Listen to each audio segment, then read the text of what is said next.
Right now, in this very moment, time is passing. You can feel it, can't you? Not like wind on skin or warmth from sunlight, but something subtler, something that moves through you rather than around you. A second ago is already gone. This second, too, is dissolving even as you notice it. And yet here you are, suspended in what we call now, watching time slip through your awareness, like water through open fingers. Time feels different depending on what you're doing. Remember waiting for something important, a doctor's appointment perhaps, or news you desperately wanted to hear. Each minute stretched impossibly long. You checked the clock and swore it had stopped. 5 minutes felt like an hour. Your heartbeat seemed louder than usual, each pulse marking time in your chest, and the silence between ticks became vast enough to hold entire lifetimes of worry or hope. But then remember the opposite. When you were deeply happy, completely absorbed, maybe you were talking with someone you loved, or lost in a book, or watching the sun set over water. You looked up and couldn't believe the time. Where did those hours go? They seemed to compact, compress, fold into themselves. The same clock that dragged before now raced ahead. 60 minutes passed in what felt like 10. This is the first mystery of time. It bends according to our attention. A child on Christmas Eve experiences an eternity between bedtime and morning. An adult looks back at decades and wonders where they went. Both are measuring the same mechanical seconds, but experiencing something completely different. Time is personal.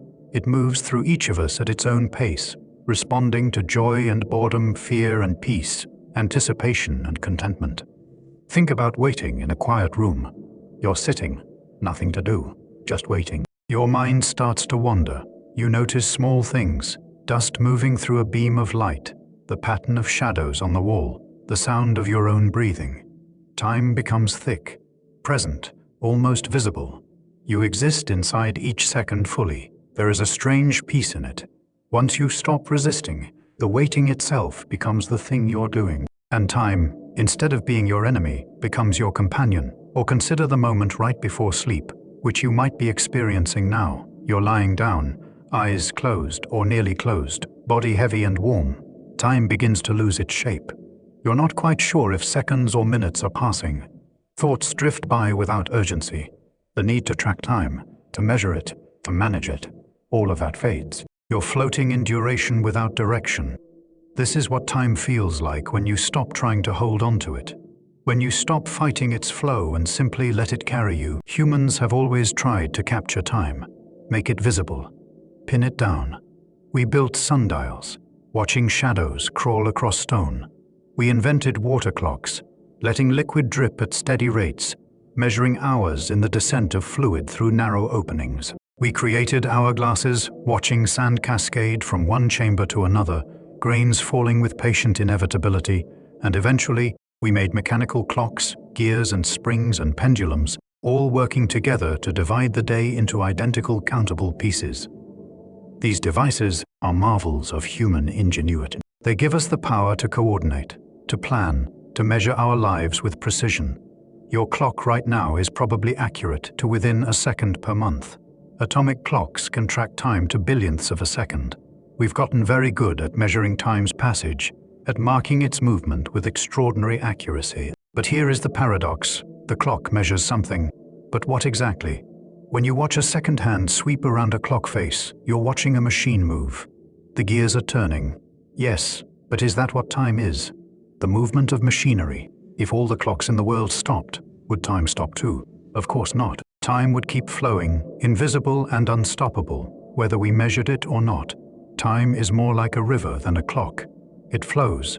Sometimes it seems to rush, tumbling over rocks, moving fast and chaotic. Other times it pools and slows, becoming deep and still. You can't hold river water in your hands. It slips through your fingers, always moving, always flowing onward. You can scoop up a handful and say, "This is the river."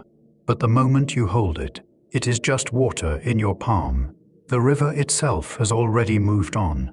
Ancient people understood this intuitively. They measured time by the sun and moon, by seasons and tides, by the rhythms of planting and harvest. Their time was circular, cyclical, returning again and again. Summer would always come back. The moon would wax and wane forever. There was less anxiety in this kind of time. It wasn't running out. It was simply cycling like breath, like heartbeat, like the turning of the world. Modern time feels different. We've made it linear. Time is an arrow now, pointing from past to future, never returning. We're always racing along this line, trying to keep up. The clock doesn't care how we feel. It doesn't speed up when we're bored or slow down when we're happy.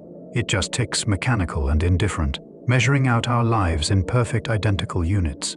But maybe we can hold both truths. Time is both measured and flowing, mechanical and fluid, counted and uncountable. The clock tells us when to meet, when to wake, but the river is what we actually experience, and rivers, despite their movement, can be incredibly peaceful. You can lie beside a river and watch it flow, not trying to stop it or catch it or hold it, just watching, just being present to its movement. That is a kind of peace we forget when we're only listening to clocks. Here is a question that sounds simple but becomes strange the more you think about it. When did time begin? Did time have a beginning at all, or has it always existed, stretching back infinitely into the past with no starting point? No first moment. Early humans didn't worry much about this question. Time was the cycle of day and night, the return of seasons, the movement of the moon through its phases. It didn't need an origin story, but as humans became more curious, more philosophical, we started asking what came before the world, before the stars, before everything. Was there time? The question becomes a paradox when you examine it closely. A beginning is a moment in time, but if time itself is beginning, what does that mean? What was there before the first moment? Can there be a before if time doesn't exist yet? It is like asking what is north of the North Pole. The question breaks down because it assumes something that is there. Ancient philosophers wrestled with this.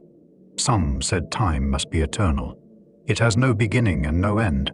It simply is, like space, like existence itself. Others said time began with the universe, with creation, with the first act of making, without anything happening. They argued there is no time. Time is the measure of change. No change, no time.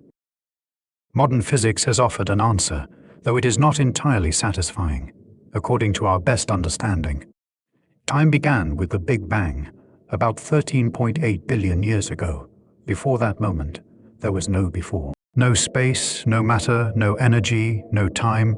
Asking what came before the Big Bang is like asking what is north of the North Pole. The question doesn't apply. Time itself came into existence with the universe. But this answer creates new questions. If time began, what triggered it? What caused the Big Bang? And if there was no time before it, how can we talk about causation at all? Cause and effect require time. First one thing happens, then another. Without time, the whole concept breaks down. We're left with a mystery wrapped in more mysteries, questions generating more questions. And maybe that is okay. Maybe it is even peaceful. Not every question needs an answer. Some questions are beautiful precisely because they remain open, because they point towards something larger than our understanding. The mystery of time's beginning is like that. It is a doorway that opens into wonder rather than certainty. Tonight, lying here, you don't need to solve this mystery. Scientists and philosophers will keep working on it, and maybe someday we'll understand more. But for now, it is enough to simply appreciate the strangeness. Time exists. You exist within it. You are experiencing it right now, this flowing present moment, regardless of how or when or why it began. That is the real miracle. Not the origin of time, but the fact of your presence within it, awake to its mystery, even as you drift towards sleep. Your body knows about time in ways your mind doesn't. Deep inside your brain, in a tiny region called the suprachiasmatic nucleus, barely larger than a grain of rice, there is a clock ticking, not metaphorically, actually ticking. Cells firing in rhythm, keeping time, orchestrating your body's relationship with the 24-hour day. This tiny cluster of neurons is your master clock. It responds to light. When sunlight hits your eyes in the morning, signals travel to this nucleus and it says, "Day is here, time to wake up." It triggers the release of cortisol, which gives you energy. It raises your body temperature. It makes you alert. Without your conscious awareness, this clock is managing your entire physiology, syncing you with the rotation of the Earth. As evening comes and light fades, your master clock notices. It sends different signals. Your body temperature begins to drop. Melatonin starts to release, the hormone of darkness, the chemical signal for sleep. Your alertness fades. Your thoughts become softer, less focused. Your body is preparing for night, for rest, for the daily surrender into sleep. This happens whether you pay attention or not. Your body is always tracking time, always knowing roughly where you are in the day's cycle. This is why jet lag feels so disorienting. When you fly across time zones, your body's clock and the sun's clock disagree. Your cells think it is midnight, but the sun says noon. Your master clock takes days to adjust, slowly shifting its rhythm to match the new cycle of light and dark. Until then, you feel strange, tired when you should be awake, alert when you should be sleeping. Your body's sense of time is temporarily lost, searching for its rhythm again. Children experience time differently than adults, and your internal clock is part of why. A child's day feels enormous because everything is new, but also because their circadian rhythms are different. Young children naturally wake earlier, tire earlier. Teenagers' clocks shift. They want to stay up late, sleep in late.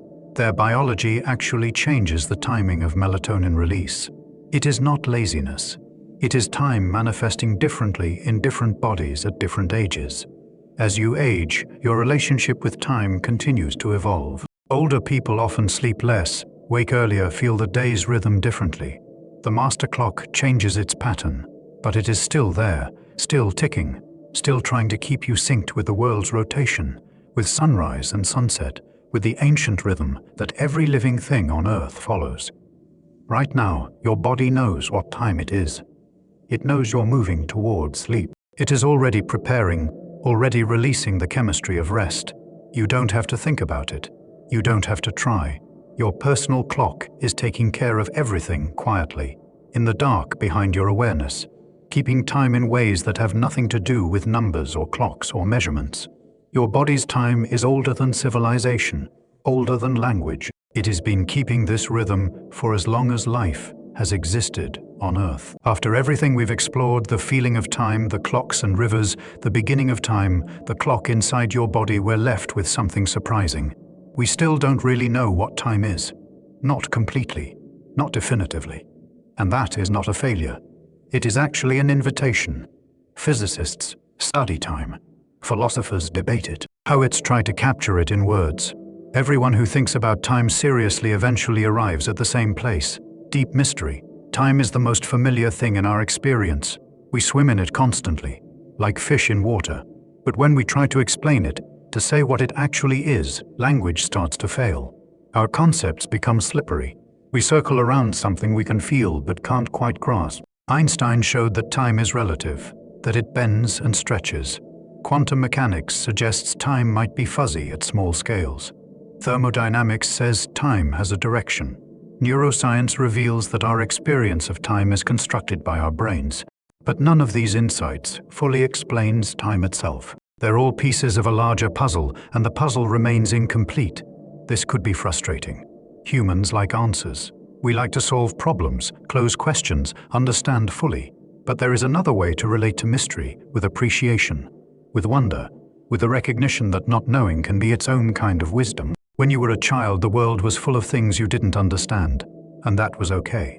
You could be happy without understanding electricity or gravity or how trees grow. You could look at the stars without needing to know their distance or composition. Mystery wasn't a problem to solve. It was the texture of reality, rich and interesting and full of possibility. Time is like that. We can study it, learn about it, understand parts of it, and still let it remain mysterious. We can be scientists and poets at the same time. We can appreciate what we know while honoring what we don't. This balance between knowledge and mystery is where wonder lives. And wonder is one of the best feelings humans can have. It is peaceful and energizing at once. It opens us up instead of closing us down. Tonight, as you rest, you're suspended in time without needing to understand it. Your body knows what to do. Your breath keeps breathing. Your heart keeps beating. Time keeps flowing. And you, right here, right now, get to simply exist within it, not fighting it. We're going to explore time more deeply in the chapters ahead. We'll look at physics and biology, at stars and cells, at memory and entropy. We'll visit time's many faces, its strange behaviors, its surprising truths. But we'll do it together, gently, with curiosity instead of urgency. Because time, despite all its mysteries, is also a gift. It is the space in which you get to be alive, to experience, to rest. And right now, rest is exactly what time is offering you. Close your eyes for a moment, or let them remain gently closed if they already are. And notice this, you exist in now, not yesterday, not tomorrow. Right now, this very instant, is the only time you can actually feel yourself existing. The past is memory. The future is imagination. But now is where you actually are, where you're breathing, where you're hearing these words or feeling your body settle into rest. This seems obvious until you start to wonder about it. What exactly is now? How long does it last? When you say now, that moment is already gone, replaced by a new now, which is itself immediately dissolving into another. Is now a point, infinitely thin, dividing past from future? Or is it a duration, a small span of time, a second, maybe, or a fraction of a second, during which you feel present? Your brain constructs now from information that takes time to process. When you hear a sound, the sound waves travel through air to your ear, vibrate your eardrum, get translated into nerve signals, travel to your brain, get processed and interpreted. All of this takes time, tiny fractions of a second, but real time nonetheless. So when you hear something, you're actually hearing the immediate past, not the true present. Your now is already a memory, just an extremely fresh one. The same is true for sight, for touch, for everything you experience.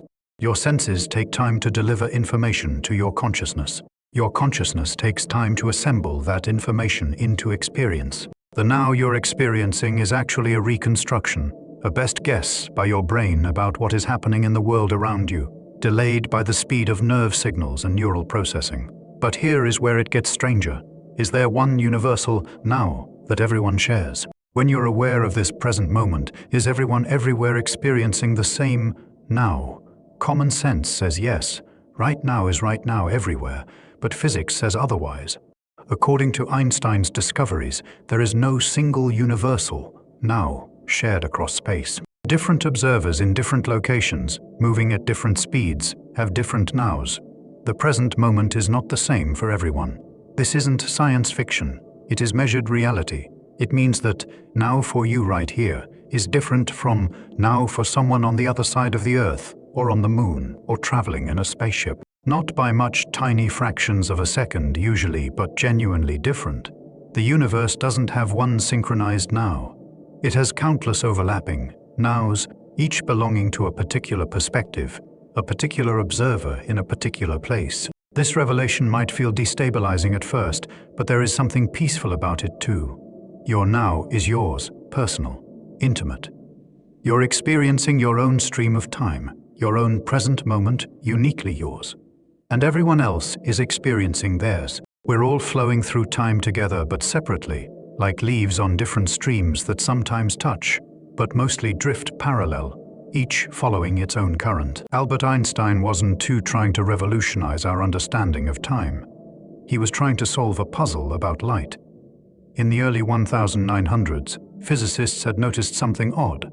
Light always moved at the same speed, no matter how you measured it. Whether you are standing still or moving fast, whether the light source is approaching you or moving away, light always travels at exactly the same velocity, about 186,000 miles per second. This shouldn't make sense.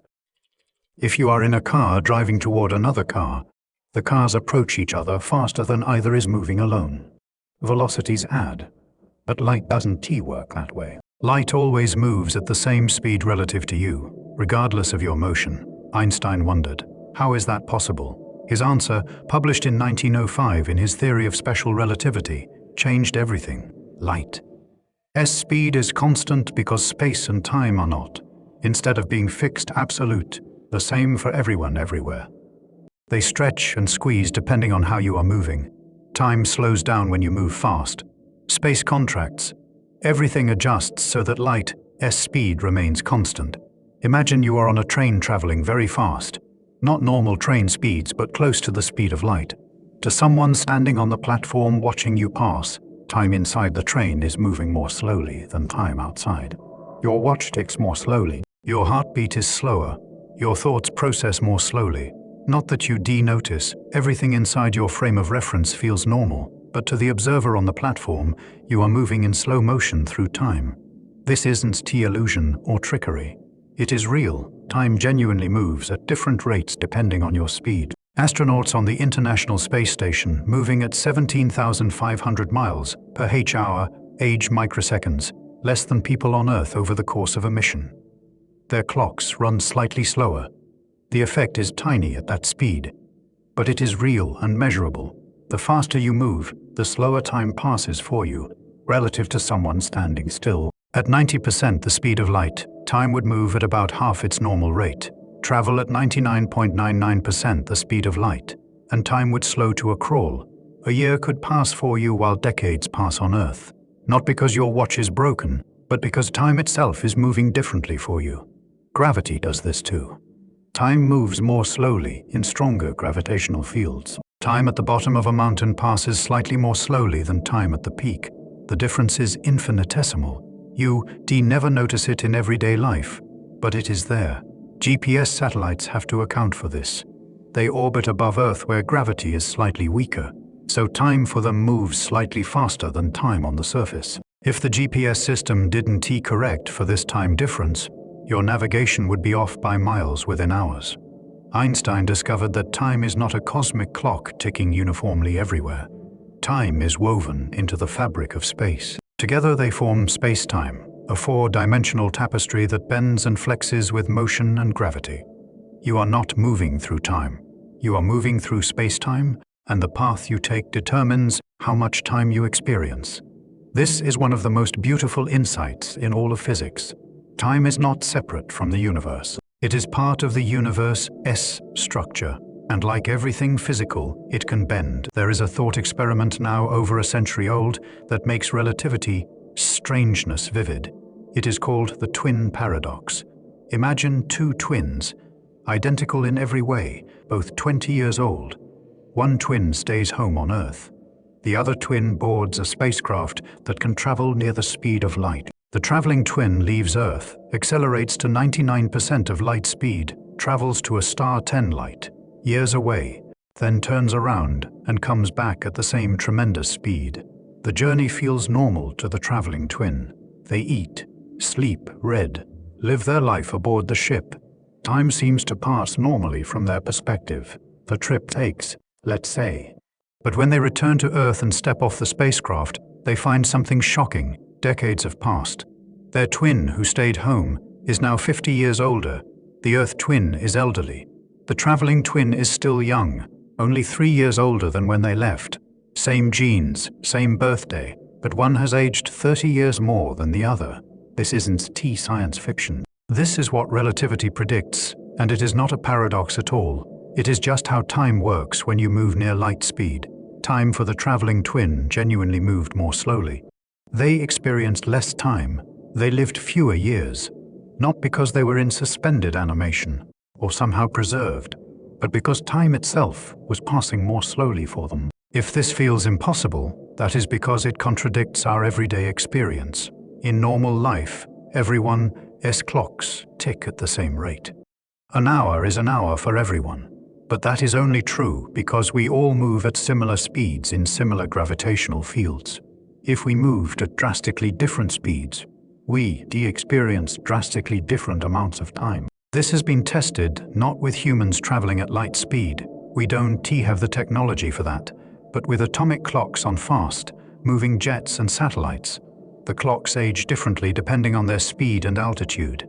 The effect is tiny, measured in nanoseconds, but it matches Einstein's predictions exactly. Time is relative.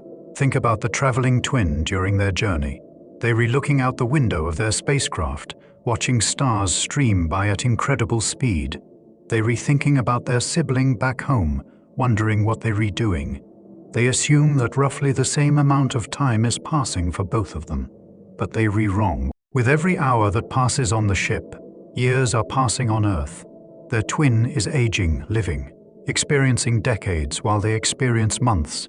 There is something both sad and beautiful about this. It means time is not a bridge, connecting us all equally. We each have our own time, our own rate of aging, our own duration. If you could travel fast enough or spend time near a black hole, you could journey into Earth's future, not by time machine, but just by letting time pass more slowly for you than for everyone else. For tonight, right here, you and everyone you love are moving at roughly the same speed, experiencing roughly the same time. Your clocks are synchronized, but knowing they could be different, knowing time is flexible, changes something about how we hold it. Time is personal. It is local. It is yours to experience at whatever rate the universe gives you. If you want to see time truly bend, you need extreme gravity. And nothing in the universe has more extreme gravity than a black hole. Black holes are regions where gravity is so intense that not even light can escape. They're formed when massive stars collapse, their matter compressing into an infinitely small point called a singularity, surrounded by an event horizon, the point of no return. Near a black hole, time doesn't just slow down a little, it slows down dramatically. If you were to watch a friend descend toward a black hole's event horizon, you'd see something strange. As they got closer, they'd appear to move more and more slowly. Their movements would become sluggish, as if they were moving through thick honey. Their clock would tick more and more slowly from your perspective. Eventually, as they approached the event horizon, they'd seem to freeze. Not actually frozen, but appearing frozen to you, the distant observer. Each second of their time would be stretched into minutes, hours, years of your time. From your perspective, they'd never quite reach the horizon. They'd just get slower and slower, asymptotically approaching but never crossing, their image red-shifting and fading until they disappeared. But from your friend's perspective, everything would feel normal. They'd cross the event horizon in finite time, their time they wouldn't feel themselves slowing down. Their heartbeat would feel normal, their thoughts would process normally. Their watch would tick normally. But outside the black hole, the universe would be aging at an incredible rate. Stars would be born and die. Civilizations would rise and fall. Eons would pass while they experienced hours.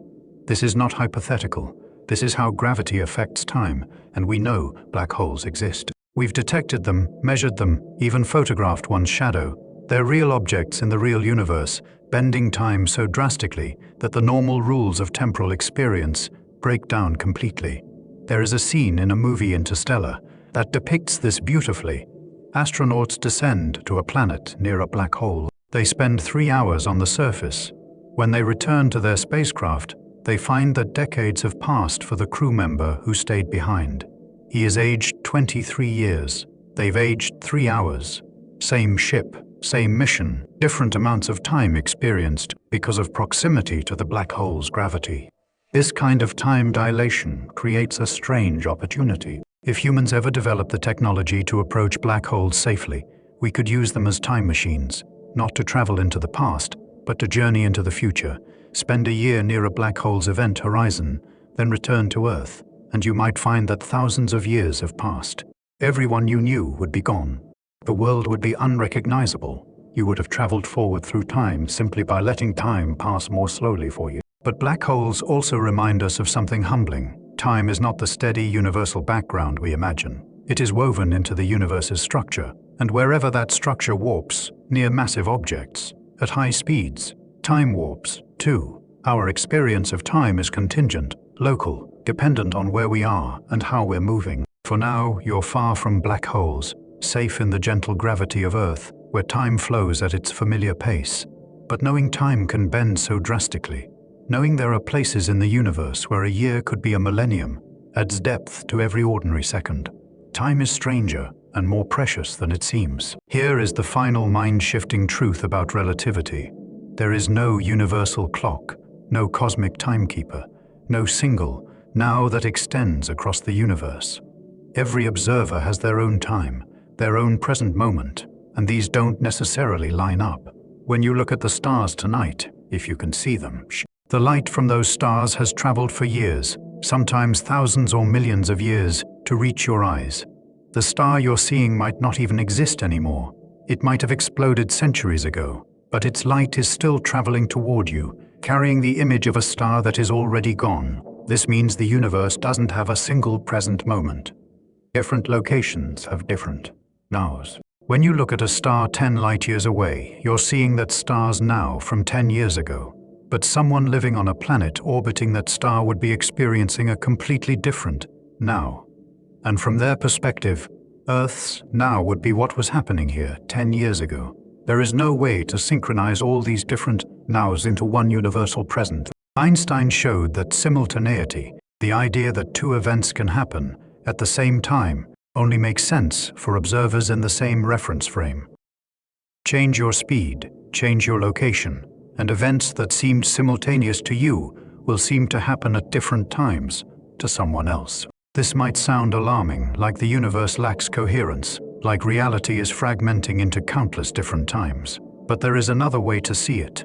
Everyone gets their own experience of time. Your time is your own. You're not plugged into some external cosmic clock that dictates when now happens. You're generating your own present moment constantly as you move through space-time. This makes time oddly intimate. It is not out there, ticking away independently of you. It is something you're participating in, something that depends on your motion, your position, your path through the universe. Two people standing next to each other share almost the same time. Two people in different galaxies, moving at different speeds, might have present moments that differ by years. And yet, despite this relativity, despite the lack of a universal clock, the universe holds together. Cause still precedes effect. Your choices still matter. Your relationships still mean something. The flexibility of time doesn't make life arbitrary. It makes it more interesting. It means time is woven into the fabric of existence, rather than imposed from outside. As you lie here, your time is flowing at its natural rate, determined by your position on Earth, your minimal motion relative to the planet's surface, the gentle gravity holding you down. Your cells are aging at the rate they age. Your thoughts are unfolding at the speed they unfold. This is your time, unique to you, flowing through you, yours to experience. And somewhere, light years away, other beings, if they exist, are experiencing their time, different from yours but equally real. Each consciousness in the universe is having its own temporal experience, all of them valid, all of them real, none of them more correct than the others. We're all floating through space-time together, but separately, each on our own trajectory, each carrying our own present moment like a candle flame through the dark. If you could shrink yourself down impossibly small, smaller than a cell, smaller than a molecule, smaller than an atom, you'd enter a different world, the quantum realm. Here, the rules you know from everyday life simply stop applying. Things don't have definite positions. They're smeared out, existing in multiple places at once until something observes them. Particles behave like waves. Waves behave like particles. Nothing is quite solid. Everything is probability. This isn't poetry. It is physics. At the scale of atoms and subatomic particles, reality is fundamentally uncertain. You can't know both where something is and how fast it is moving. You can't pin down exact values for everything. The universe at this scale is fuzzy, indeterminate, more like a watercolor painting than a photograph, soft edges blending colors, nothing quite sharp. Time does something strange here too. At quantum scales, time becomes less definite. Events don't have precise moments when they happen. Instead, there are probability clouds, ranges of possible times during which something might occur. The smaller the scale, the fuzzier everything becomes, including time itself. Imagine trying to photograph a hummingbird in flight. If you use a fast shutter speed, you can freeze the bird's position. You see exactly where it is, but the wings are just a blur. You've lost information about its motion. If you use a slow shutter speed, you capture the motion beautifully, the arc of the wings, the path of flight, but now you can't tell exactly where the bird is. It is smeared across the image. Quantum mechanics says reality itself is like this. You can measure position precisely, but then momentum becomes uncertain. Or you can measure momentum precisely, but then position becomes uncertain. And this same trade-off applies to energy and time. You can know exactly how much energy a particle has, but then when it had that energy becomes fuzzy. Or you can pin down exactly when something happened, but then how much energy was involved becomes uncertain. It is not that we're not clever enough to measure both things simultaneously. It is that both things don't have definite values simultaneously. At the quantum level, reality is genuinely indeterminate. The universe hasn't decided yet. It is holding multiple possibilities open, waiting for something to collapse the probabilities into one actual outcome. For most of your life, you never notice quantum effects. Objects you interact with are made of trillions upon trillions of atoms. At that scale, all the quantum fuzziness averages out into something solid and predictable. Your table is definitely here, your body is definitely there. Time definitely flows forward in measured seconds.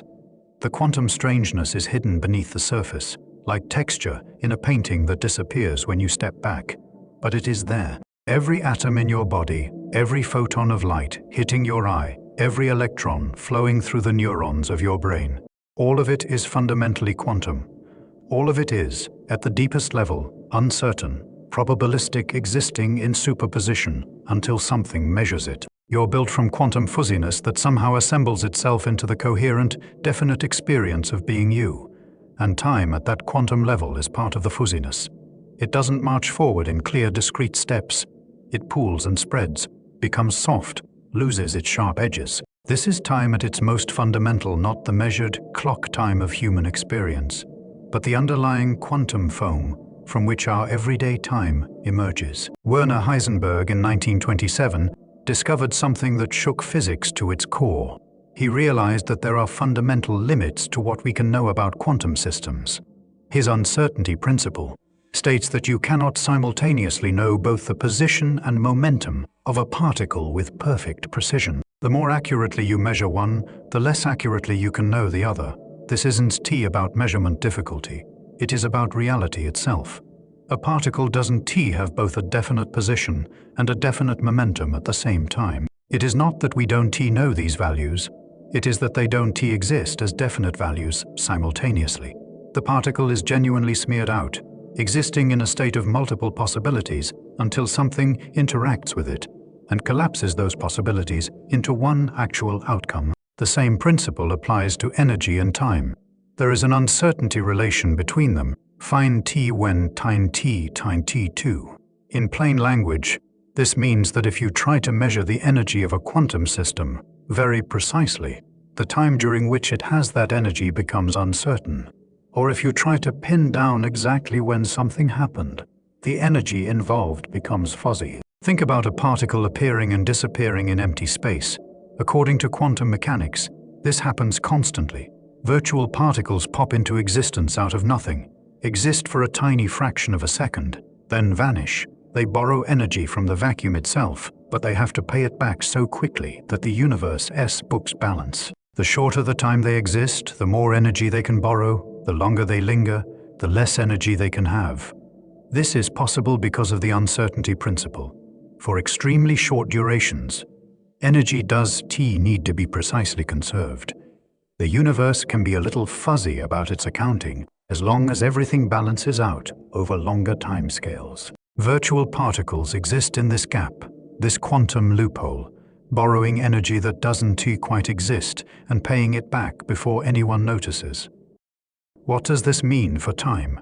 It means that at quantum scales, time isn't a precise, defined thing. You can point to an exact instant and say, this is when the particle appeared, and also know exactly how much energy it had. Time and energy trade off. The more you know about one, the less you can know about the other. For extremely brief moments, less than 10 seconds called Planck time, the uncertainty becomes so large that time itself loses meaning. At this scale, the quantum fuzziness is so extreme that asking, when did this happen, is like asking, what is the exact position of a wave in the ocean? The question doesn't quite make sense. Time dissolves into quantum foam, a seething uncertainty where conventional notions of before and after break down. You don't experience this uncertainty in daily life. Your brain operates at scales where time is clear and definite. Each thought follows the previous thought. Each breath comes after the last. Causality holds. But underlying all of it, at the quantum level, is this fundamental uncertainty. Time is not the rigid framework you imagine. It is soft at the edges, probabilistic, part of the universe, inherent indeterminacy. This could feel unsettling, like reality is less solid than you thought. But there is also something freeing about it. The universe isn't T, a clockwork mechanism, predetermined. At its foundation, it is open, uncertain, creative. Possibilities exist in superposition. The future isn't T-written. Even time itself, at the smallest scales, is negotiable, fuzzy, not yet decided. Every particle in the universe has a mirror image, antimatter. An electron has an anti-electron called a positron. A proton has an anti-proton. When matter and antimatter meet, they annihilate in a burst of energy, converting their mass entirely into light. This isn't science fiction. Antimatter is real. We create it in particle accelerators. We detect it in cosmic rays. It is a fundamental part of physics. But antimatter is strange. It has the same mass as regular matter, but opposite charge. A positron is like an electron with positive, instead of negative charge. And here is where time comes in. The great physicist Richard Feynman proposed an elegant interpretation. He suggested that antimatter is just regular matter moving backward in time. Imagine an electron traveling forward through time from point A to point B. Now imagine that same electron somehow bouncing backward, moving from point B back to point A, but going backward in time as it does so. To an observer watching normally, this would look like two particles, an electron moving forward in time from A to B, and a positron moving forward in time from B to A. They'd appear to be two different particles, but they'd actually be the same particle, just traversing a different path through spacetime, one forward, one backward. This isn't proven, but it is a valid mathematical interpretation. In the equations of particle physics, antimatter moving forward in time looks identical to regular matter moving backward in time. They're mathematically equivalent, which means that every antiparticle could be a particle with its time direction reversed. If true, this would mean that time's direction isn't absolute even for particles. They can move through time in either direction. When you see an electron and positron annihilate, you might be watching a single electron changing its time direction, traveling forward, hitting a turning point, traveling backward, creating the appearance of two particles meeting and vanishing. Think about causality in this context. If particles can move backward through time, does that mean effects can precede causes? Not in any way we'd notice. The time reversal happens at such small scales for such brief durations that it doesn't create paradoxes in our macroscopic world. Cause still precedes effect in your experience. Yesterday still comes before today. But at the quantum level, particles are weaving intricate patterns through spacetime, some threads going forward, some going backward, creating the tapestry of the present moment. There is a beautiful symmetry in this. Time's arrow, the direction from past to future, is strong and clear at human scales. But at quantum scales, particles dance both ways through time. It is like a river flowing in one direction overall, but containing tiny eddies and swirls that momentarily flow backward. The overall current is forward, but locally, briefly, water can move against the flow. Antimatter is rare in our universe. Almost everything around you is regular matter. But antimatter exists, and when it does, it might be carrying a message about time's deeper nature, that at the most fundamental level, past and future aren't as separate as they seem. They're just different directions in space-time, and particles can navigate both. Tonight, as you rest, trillions of quantum events are happening in your body. Electrons are moving, photons are being absorbed and emitted, particles are interacting in ways that involve both forward and backward threads through time. You don't notice it. You experience only the forward flow, the macroscopic arrow pointing from past to future. But underneath, at the foundation, time is more fluid, more reversible, more symmetric than your experience suggests. There is a phenomenon in quantum mechanics so strange that Einstein called it spooky action at a distance and refused to believe it was real. But it is real. We've tested it countless times. It is called quantum entanglement. Here is how it works. Two particles can become entangled, linked in such a way that measuring one instantly affects the other, no matter how far apart they are. Create two entangled photons, send one to the moon and keep one on Earth. And when you measure the Earth photon's polarization, the moon photon's polarization instantly becomes determined. Not eventually, not after light has had time to travel between them, but instantly. This seems impossible. Nothing can travel faster than light. Information can't be transmitted instantaneously across space, and yet entangled particles seem to communicate instantaneously. They don't send signals to each other that would require faster than light travel. Instead, they're connected in a way that transcends distance. Measure one and the other knows immediately, regardless of separation. Einstein hated this because it seemed to violate relativity.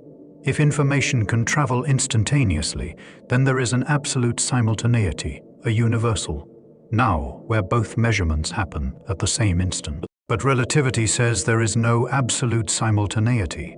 Different observers disagree about whether distant events happen at the same time.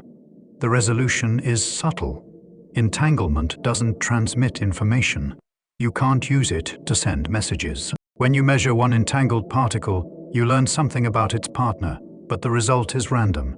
You can't control what result you get, so you can't encode a message. The correlation is real, but it can't be used for communication. Relativity is safe. But something profound is happening. Entangled particles behave as a single system, even when separated by vast distances. It is as if space doesn't matter to them. They're not connected by signals traveling through space.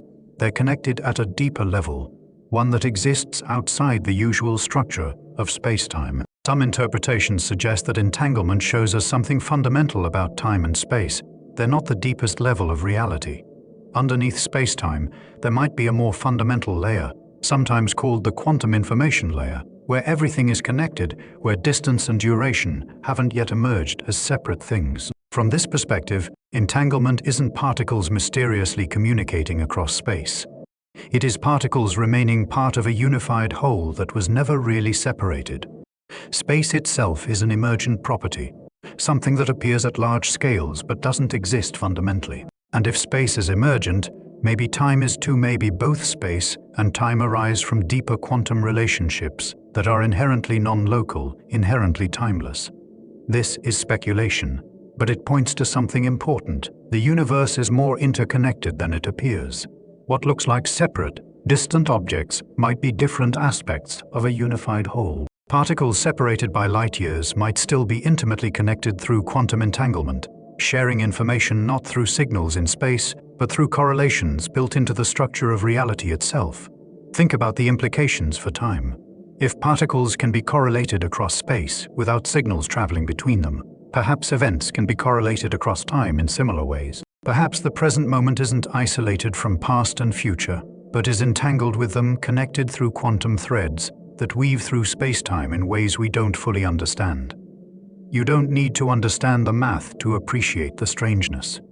The universe at its quantum foundation is more unified, more interconnected, more holistic than it seems. Separation is an illusion that emerges at large scales.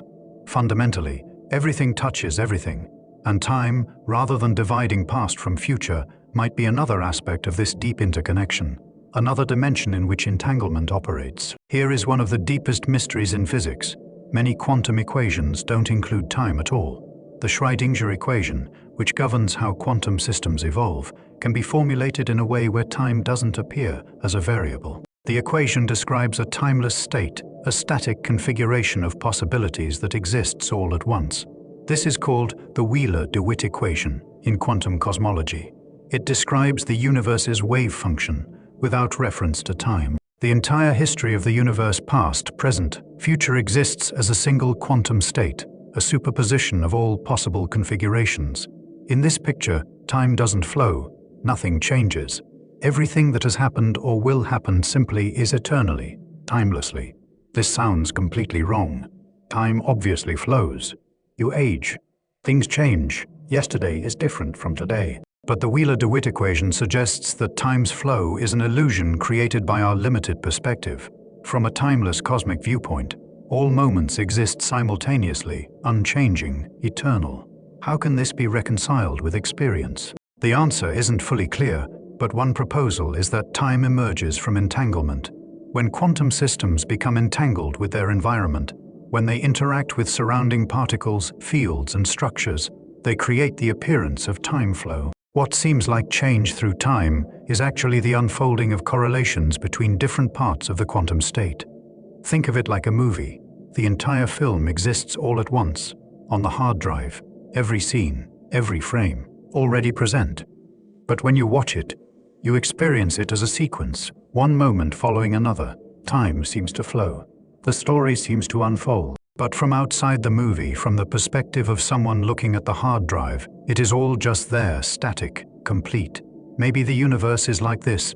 Maybe all of history yours, mine, the Earth's.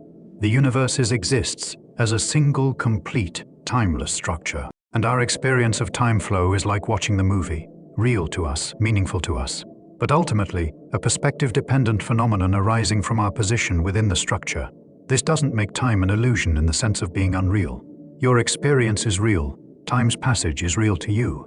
But it might be like temperature real, but not fundamental. Temperature is what we feel, but it is actually the average motion of molecules.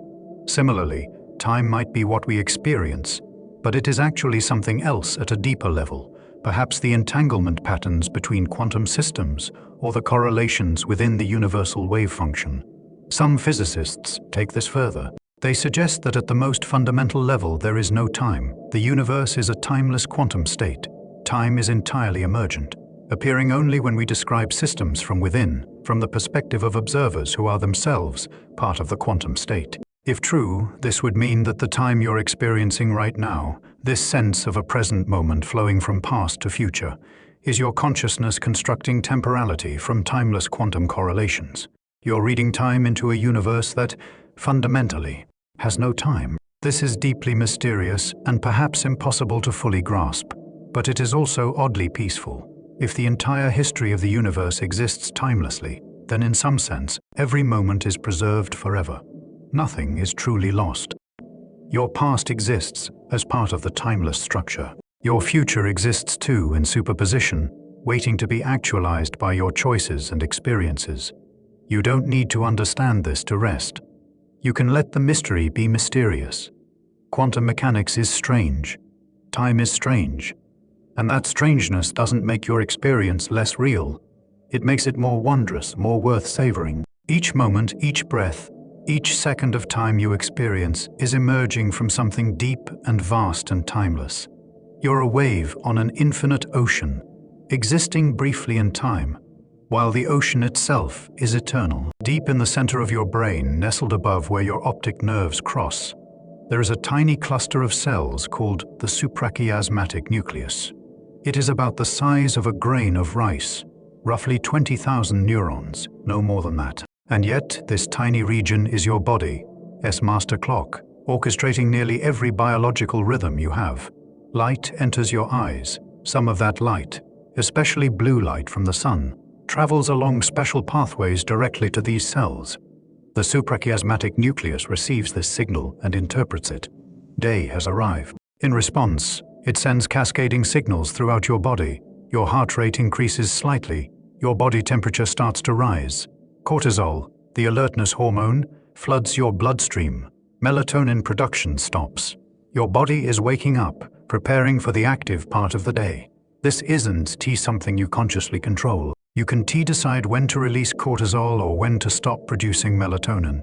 Your master clock handles all of it automatically, tracking the presence and absence of light, syncing your internal processes with the Earth's 24 hour rotation. Every organ in your body has its own clock too, peripheral clocks.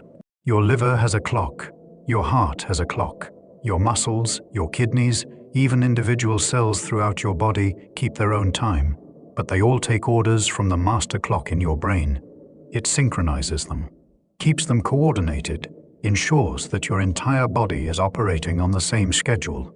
This system evolved over millions of years. Long before artificial light, before cities, before humans even existed, our ancestors' bodies learned to anticipate the sun. They developed internal clocks that prepared them for dawn before it arrived, that wound them down for darkness before night fell. The ability to predict and prepare for environmental cycles was a survival advantage. Bodies that could anticipate daylight were more efficient, more successful. Your body still carries this ancient wisdom. Every morning, even if you are sleeping in a completely dark room, your suprachiasmatic nucleus is tracking time, counting down toward dawn. It doesn't rely solely on light. It has an internal period of about 24 hours and 11 minutes on average. Without any light cues at all, your body would still maintain a rough day-night cycle, though it would gradually drift out of sync with the actual sun. Light resets the clock daily. Sunshine in the morning tells your master clock, This is dawn. Reset to zero. Begin the day, S cycle. It anchors your internal clock to the external world, preventing drift, keeping your biology synchronized with reality. Right now, depending on the time, your body knows where it is in the day. If it is night, your suprachiasmatic nucleus is sending sleep signals, reducing body temperature, releasing melatonin, quieting neural activity. Your body is preparing for rest, for the daily surrender into sleep. And you don't have to think about any of it. Your inner clock is taking care of everything, keeping time in the dark, counting the hours, orchestrating the complex symphony of biological processes that keep you alive. You spend about a third of your life asleep. If you live 90 years, you'll sleep for 30 of them. This seems inefficient. Imagine what you could accomplish with an extra 30 years of waking life. And yet, every animal sleeps. Fish sleep, birds sleep, insects sleep. Even single-celled organisms have rest cycles. Sleep is universal among living things. It must be essential, but why? The honest answer is, we're still figuring it out. Sleep remains one of biology's great mysteries, but we know some things. We know that sleep is when your body repairs itself. Muscles grow during sleep, tissues heal, cells clean out accumulated waste products. Growth hormone releases primarily during deep sleep. Children grow taller in their sleep, literally, because that is when growth processes are most active. Your brain needs sleep desperately. During waking hours, your brain accumulates metabolic waste, byproducts of all that thinking, all those neurons firing. During sleep, especially deep sleep, your brain activates a cleaning system called the glymphatic system. Cerebrospinal fluid flushes through brain tissue, carrying away toxins, clearing out debris. It is like your brain taking out the garbage, and it happens primarily while you sleep. Memory consolidation occurs during sleep too. While you are awake, you are encoding experiences, forming new memories, learning. But those memories are fragile, temporary. During sleep, especially during REM sleep, your brain replays those experiences, strengthening connections, transferring information from short-term to long-term storage. The things you learn today will be cemented tonight while you sleep. Dreams happen during REM sleep, rapid eye movement sleep, named because your eyes dart around behind closed lids while your body remains paralyzed. Dreams are strange, narrative, emotional, often nonsensical. No one knows for sure why we dream, but one theory is that dreams are your brain making sense of the day's experiences, integrating new information with existing knowledge, finding patterns, solving problems in metaphorical or symbolic ways. Sleep cycles repeat through the night in 90-minute waves. You descend into deep sleep, rise toward REM, descend again, rise again. Each cycle is a complete journey through different brain states. Early in the night, you get more deep sleep, the most restorative, physically healing stage. Later in the night, you get more REM, more dreaming, more memory processing. Your brain knows what it needs each cycle and adjusts the proportions. Without sleep, everything falls apart. Stay awake for 24 hours and you feel foggy, irritable, slow. Stay awake for longer and you start hallucinating, losing touch with reality. Your immune system weakens. Your judgment deteriorates. Sleep deprivation is dangerous. It impairs you as much as alcohol intoxication. Chronic sleep deprivation increases risk of nearly every disease: heart disease, diabetes, cancer, Alzheimer. So your body craves sleep because it needs sleep. The tiredness you feel as the day wears on, that is adenosine building up in your brain, a chemical byproduct of wakefulness that signals time to rest, time to repair, time to process. Caffeine works by blocking adenosine receptors, temporarily masking the tiredness, but the adenosine is still accumulating. Eventually, you must sleep. There is no escaping this biological necessity. Right now, your body is preparing for sleep, whether you are aware of it or not. Melatonin is circulating. Your core temperature is dropping. Your brain is slowing down. This is natural, healthy, good. Sleep isn't a waste of time.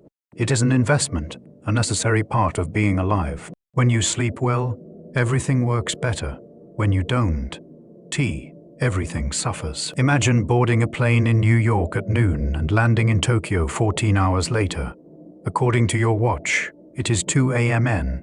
time to sleep. But in Tokyo, it is 3 p.m. The sun is shining. People are working, eating, going about their afternoon. Your body is confused. Every cell in you thinks it is the middle of the night, but the world around you says otherwise. This is jet lag. It is your internal clock fighting with the external clock. Your suprachiasmatic nucleus is still synced to New York time. It is releasing melatonin, trying to make you sleep, because according to your master clock, it is 2 a.m. But the sunlight hitting your eyes is saying, wake up, it is afternoon. Your body doesn't know which signal to trust. For the next few days, you'll feel strange. You'll be exhausted at lunchtime, wide awake at midnight. You'll have trouble concentrating, feel vaguely nauseous, struggle with digestion. These aren't just annoyances. They are symptoms of temporal misalignment. Your biology is out of sync with your environment, and the mismatch affects everything. Your internal clock can shift about 1 hour per Dalton. Why? So if you've crossed 8 time zones, it'll take about 8 days to fully adjust. During that week, your body is slowly, incrementally, shifting its rhythm to match the new light-dark cycle. Your suprachiasmatic nucleus is recalibrating, adjusting the timing of hormone release, body temperature fluctuations, digestive processes. Everything needs to shift to the new schedule. Light is the most powerful tool for adjustment. Exposing yourself to bright light in the morning at your destination helps reset your clock forward. Avoiding light in the evening prevents your clock from drifting backward. Some travelers use melatonin supplements to help. Taking melatonin in the evening at the destination helps signal to your body that it is time to sleep, even if your internal clock disagrees. But jet lag isn't just about travel. You can give yourself social jet lag without ever leaving home. If you stay up late on weekends and sleep in, then try to go to bed early on Sunday, for work Monday. You are forcing your body through a time zone shift. Your master clock has drifted later over the weekend. You are now on a different schedule, and Monday morning feels like waking up at 5 a.m. instead of 7 a.m. Shift workers experience chronic versions of this. Nurses, factory workers, anyone working nights. They re-asking their bodies to be awake when every internal signal says sleep, and to sleep when biology says wake. Over time, this takes a toll. Shift work is associated with increased risk of obesity, diabetes, heart disease, even cancer. Fighting your circadian rhythm consistently damages health. Your body wants to align with the sun. It is built to wake with dawn, wind down with dusk, sleep through darkness. Electric lights have given us the power to override this, to extend day into night, to stay active around the clock. But our biology hasn't caught up. Your suprachiasmatic nucleus is still following ancient programming, expecting sunlight to dictate the day. There is compassion in understanding this. When you can sleep because you traveled, or because you are adjusting to a new schedule, or because you stayed up late and woke up early. Your body isn't being difficult. It is just trying to follow its programming. It needs time to adjust. It needs consistent light cues. It needs patience. Right now, if it is nighttime where you are, your body is doing exactly what it should. Your internal clock has detected the absence of light and initiated the sleep cascade. Melatonin is flowing. Temperature is dropping. You are biologically prepared to rest. Trust this process. Your body has been perfecting it for millions of years. Time writes itself into your body, not metaphorically, literally. Every cell in your body carries a record of how long it has been alive, how many times it is divided, how much of its life has been used up. These records are kept in structures called telomeres, protective caps on the ends of your chromosomes, like plastic tips on shoelaces. Every time a cell divides, its telomeres get slightly shorter. Divide enough times, and the telomeres become so short that the cell can no longer divide safely.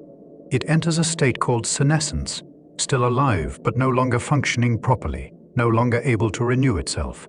This is one of the mechanisms of aging. Your cells have a built-in countdown, a molecular clock that limits how many times they can divide. This isn't a flaw.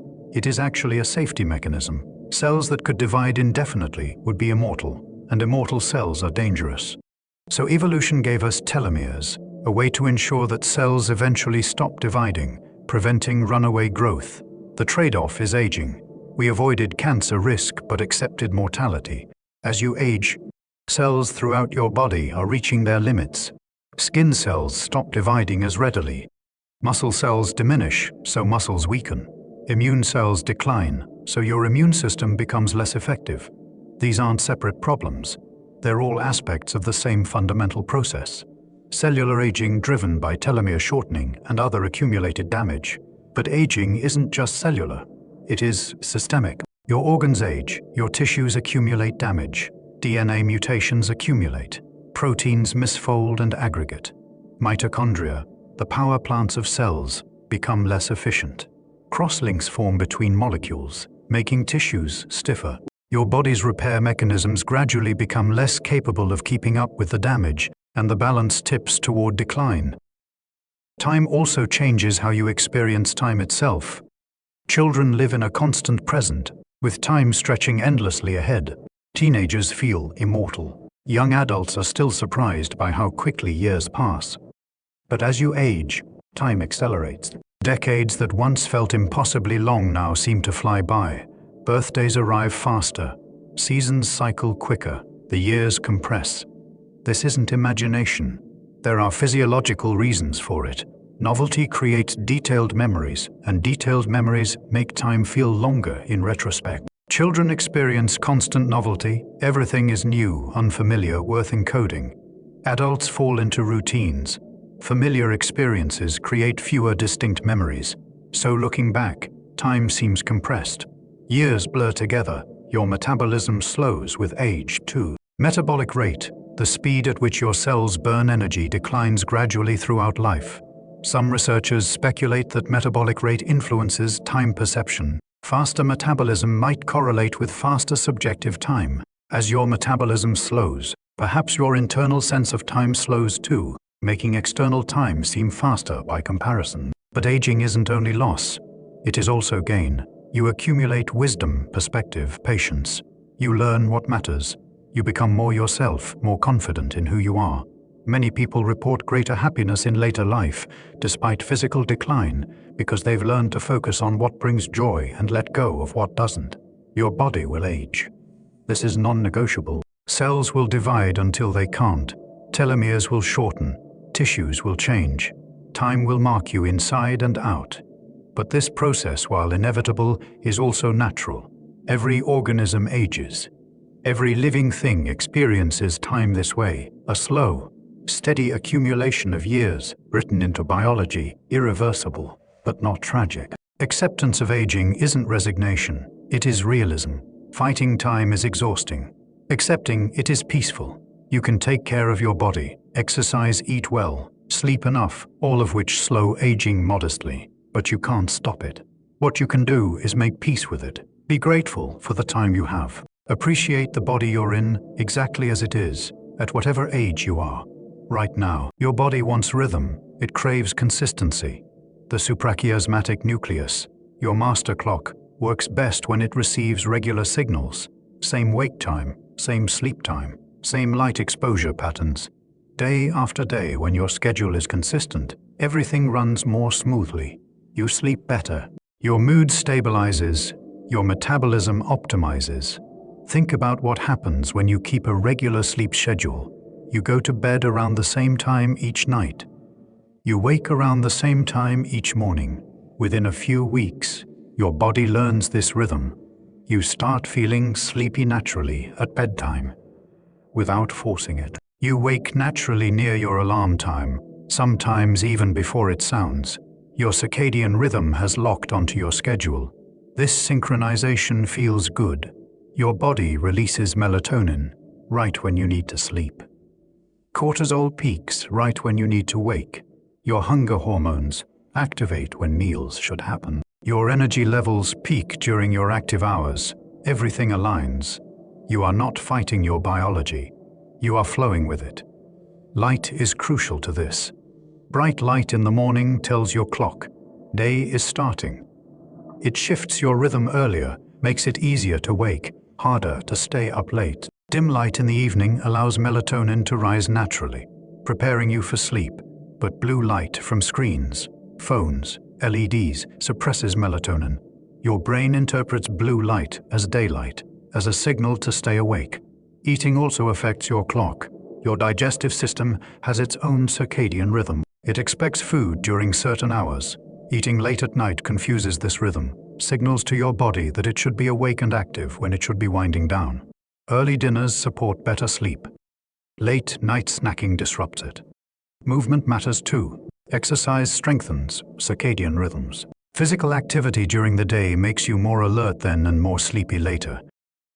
But intense exercise too close to bedtime can be stimulating, making sleep harder. Your body needs time to wind down after vigorous activity. Temperature plays a role. Your core body temperature naturally drops as you prepare for sleep. A hot bath or shower a couple hours before bed can actually help this process. Your body temperature rises initially, then drops afterward, mimicking and enhancing the natural evening decline. Cool bedrooms support sleep. Hot rooms disrupt it. These aren't arbitrary rules. They're ways of working with your biology instead of against it. Your body has evolved mechanisms to keep you synchronized with the Earth's rotation, with day and night, with the cycles that have governed life for billions of years.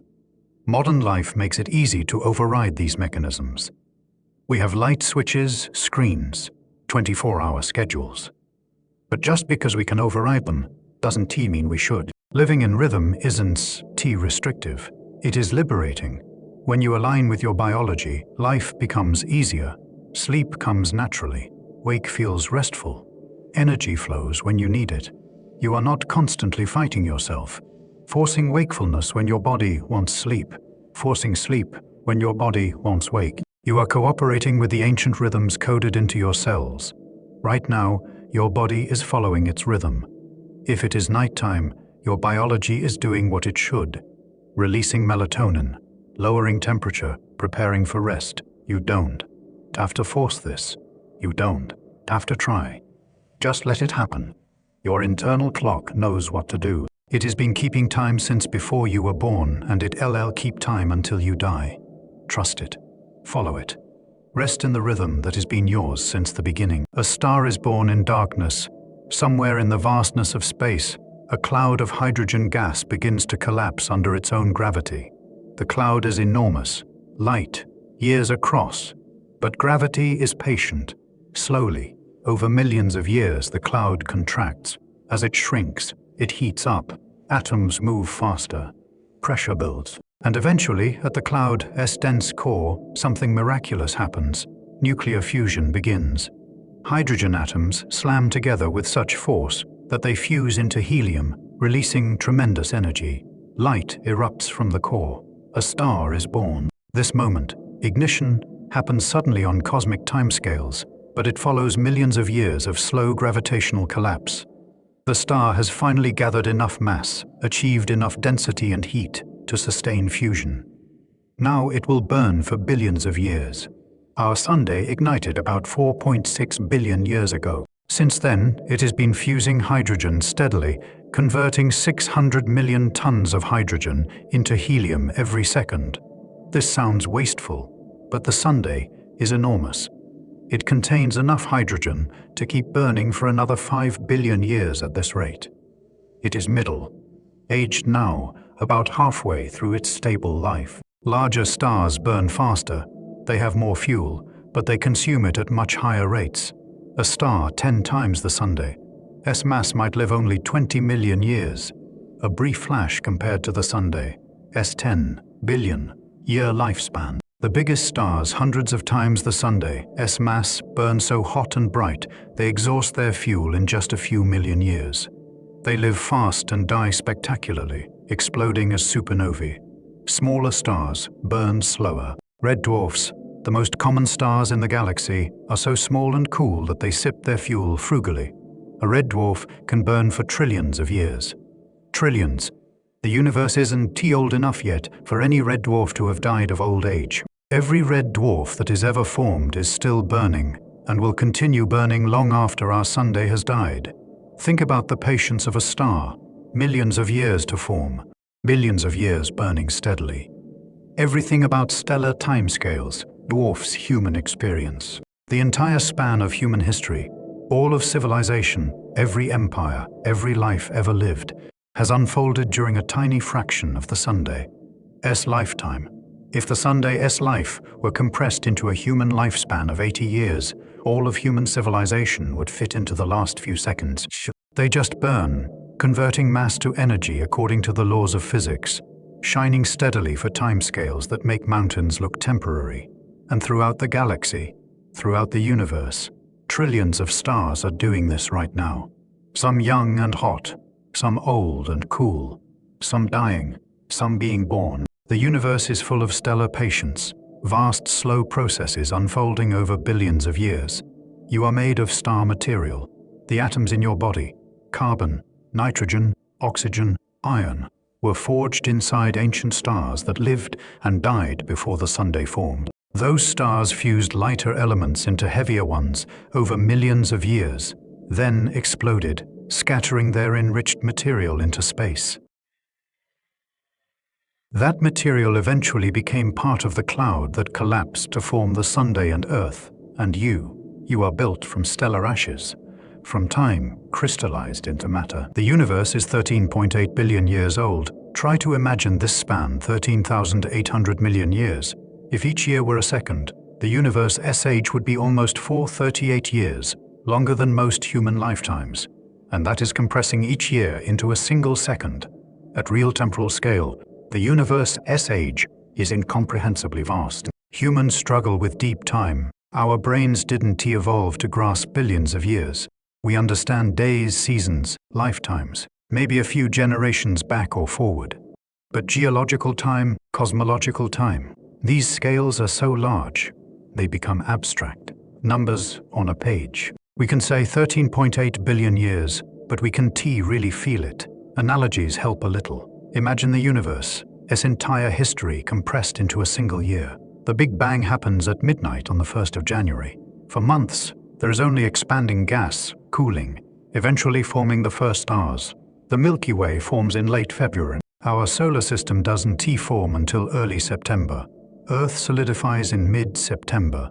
Life emerges on Earth around late September. Single-celled organisms only. Simple bacteria. Nothing complex.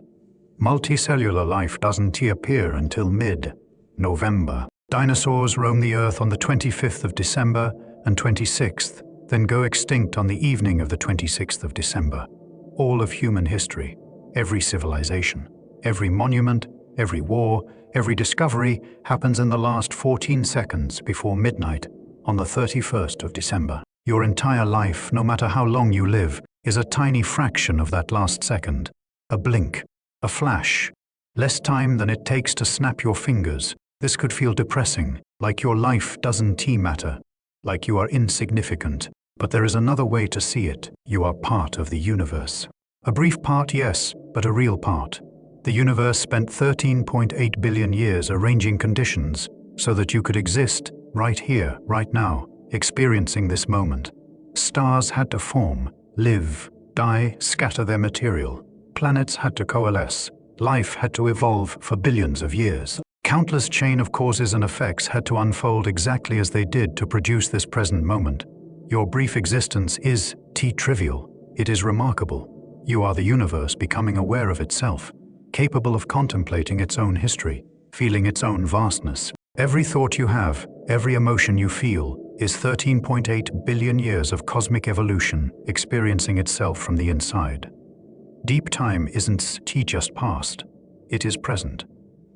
You are made of atoms that are billions of years old. The hydrogen in your body formed in the first 3 minutes after the Big Bang. The heavier elements formed in stars over billions of years. You are ancient material arranged temporarily into the pattern called you. You are deep time embodied. Cosmic history, taking the form of consciousness. Experiencing this one brief moment before the atoms that make you disperse again into the universe. And billions of years from now, those atoms will still exist. They'll be part of other things, other planets, other stars, maybe other life forms. The universe will continue its vast, slow unfolding, time stretching ahead as far as it stretches behind. You are here now, in the middle of that immensity, a temporary wave on an endless ocean.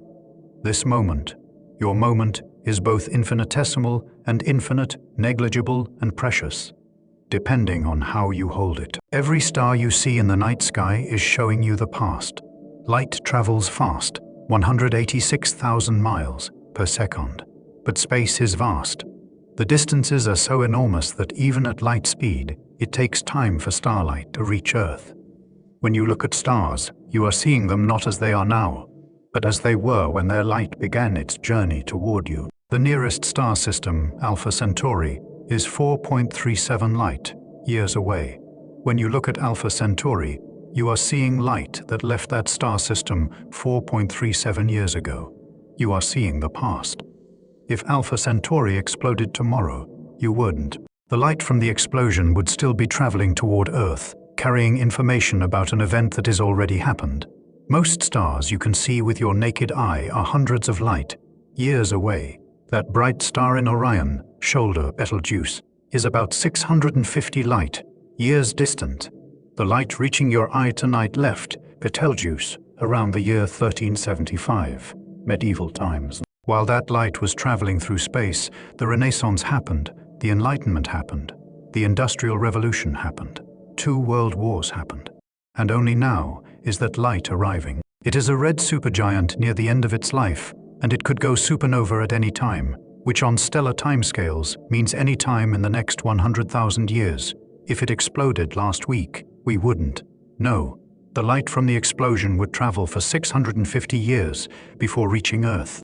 Somewhere in space right now, there might be light carrying images of Betelgeuse's death rushing toward us. But still, centuries away, the Andromeda Galaxy, visible as a faint smudge in dark skies, is 2.5 million light years away. When you look at Andromeda, you are seeing it as it was 2.5 million years ago. You are looking back to a time when early human ancestors were just beginning to use stone tools. The light showing you Andromeda has been traveling through empty space longer than modern humans have existed. Some distant galaxies are billions of light years away. Telescopes can capture their light, faint, ancient, carrying information from the early universe. We can see galaxies as they were 13 billion years ago, just hundreds of millions of years after the Big Bang. Those galaxies might not exist anymore. They might have collided with other galaxies, been torn apart, their stars scattered, but their light remains, traveling through the universe, an archive of the past. This means the universe doesn't have one present moment. It has many layered on top of each other. The galaxy you see now is actually that galaxy S. Then, every point in space you look at shows you a different slice of time. The farther you look, the farther back you see. The universe is a museum of its own history, with every distance showing a different era. Looking at the night sky is looking through time. The stars are arranged not just in space but in time, some showing you last year, some showing you centuries ago, some showing you millennia ago. The sky is the past, spread out above you, still traveling, still arriving.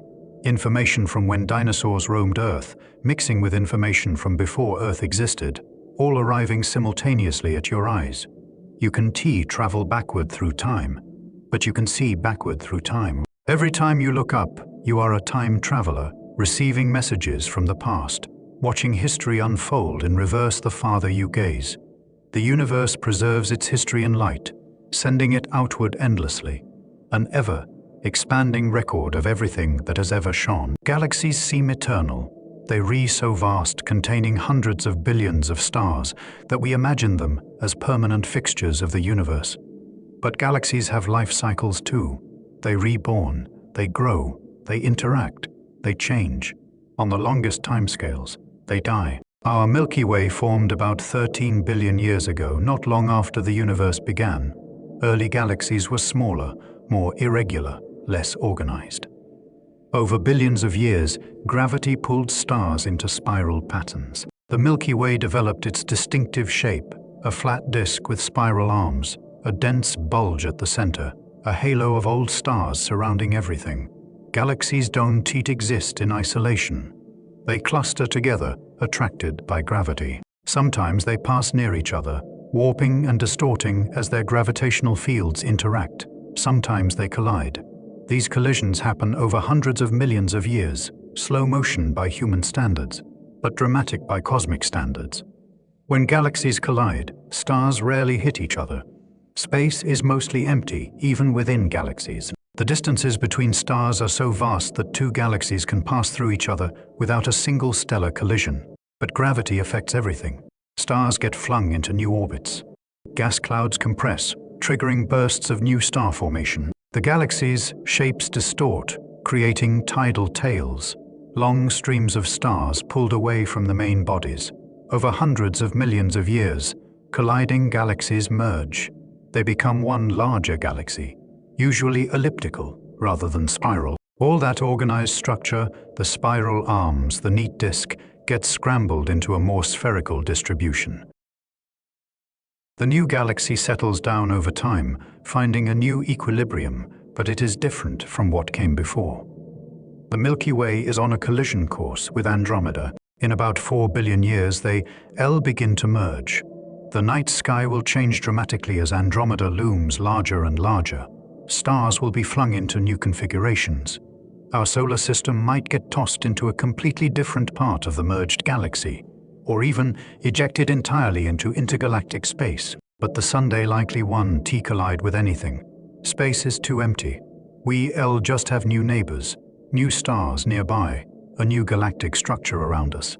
This merger will create a new galaxy, sometimes called Milkomeda, larger than either parent galaxy. It'll be elliptical, filled with old stars, since most star formation will have already happened. The merged galaxy will settle into a new stable configuration and persist for billions more years. Eventually, trillions of years from now, star formation throughout the universe will cease. All the gas will be used up, incorporated into stars, or locked in planets and dead stellar remnants. Existing stars will burn out one by one, red dwarfs. The last stars burning will exhaust their fuel after trillions of years. The galaxies will become dark, filled with dead stars, black holes, and planets, orbiting nothing. But even then, change continues. Over incomprehensibly long timescales, 10 fine years and beyond. Even dead stars will eventually decay through quantum processes.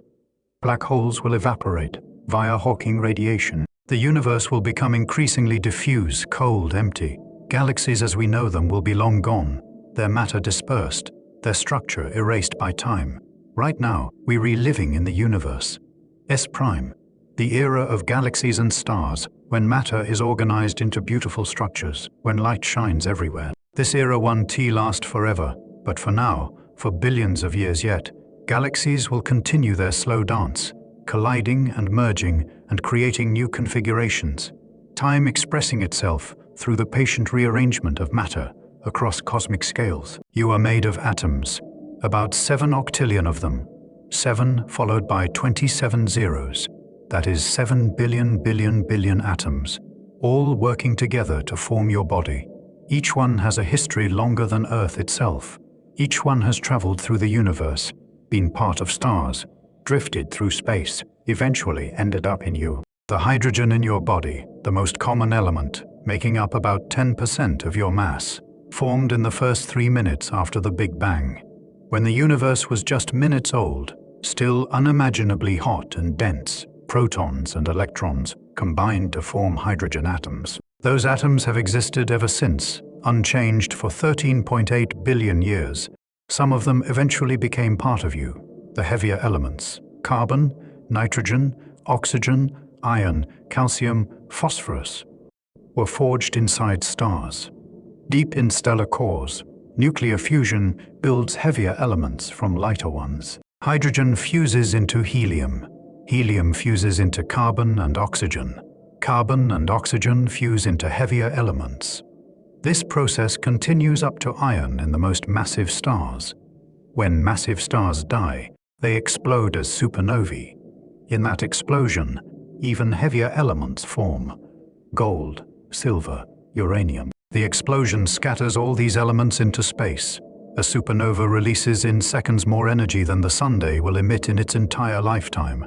It sends enriched material blasting outward at thousands of miles, preceding the cosmos, with the building blocks of planets and life. The atoms in your body came from such explosions. Multiple supernovae, probably, each contributing different elements. The calcium in your bones was made in one star. The iron in your blood was made in another. The oxygen you breathe was forged in yet another. You are an assemblage of stellar debris, atoms from different sources that traveled through space for millions or billions of years before converging to form. After being expelled from dying stars, these atoms drifted through space as part of vast clouds of gas and dust. Eventually, gravity pulled them together. About 4.6 billion years ago, a region of a gas cloud collapsed to form the solar system. Most of the material became the Sunday. Some formed planets. Earth coalesced from the dusty debris orbiting the young Sunday. Your atoms were part of that early Earth. They cycled through rock, water, atmosphere. They were part of ancient oceans, volcanic eruptions, mountain formations. Eventually, some were incorporated into life. First simple organisms, then more complex ones. Your atoms have been part of countless life forms. They were in bacteria, in plants, in animals. They cycled through ecosystems, through food chains, through death and decomposition and rebirth into new life. Some of your atoms might have been in dinosaurs. Some might have been in ancient seas. Some were definitely in the food you ate yesterday.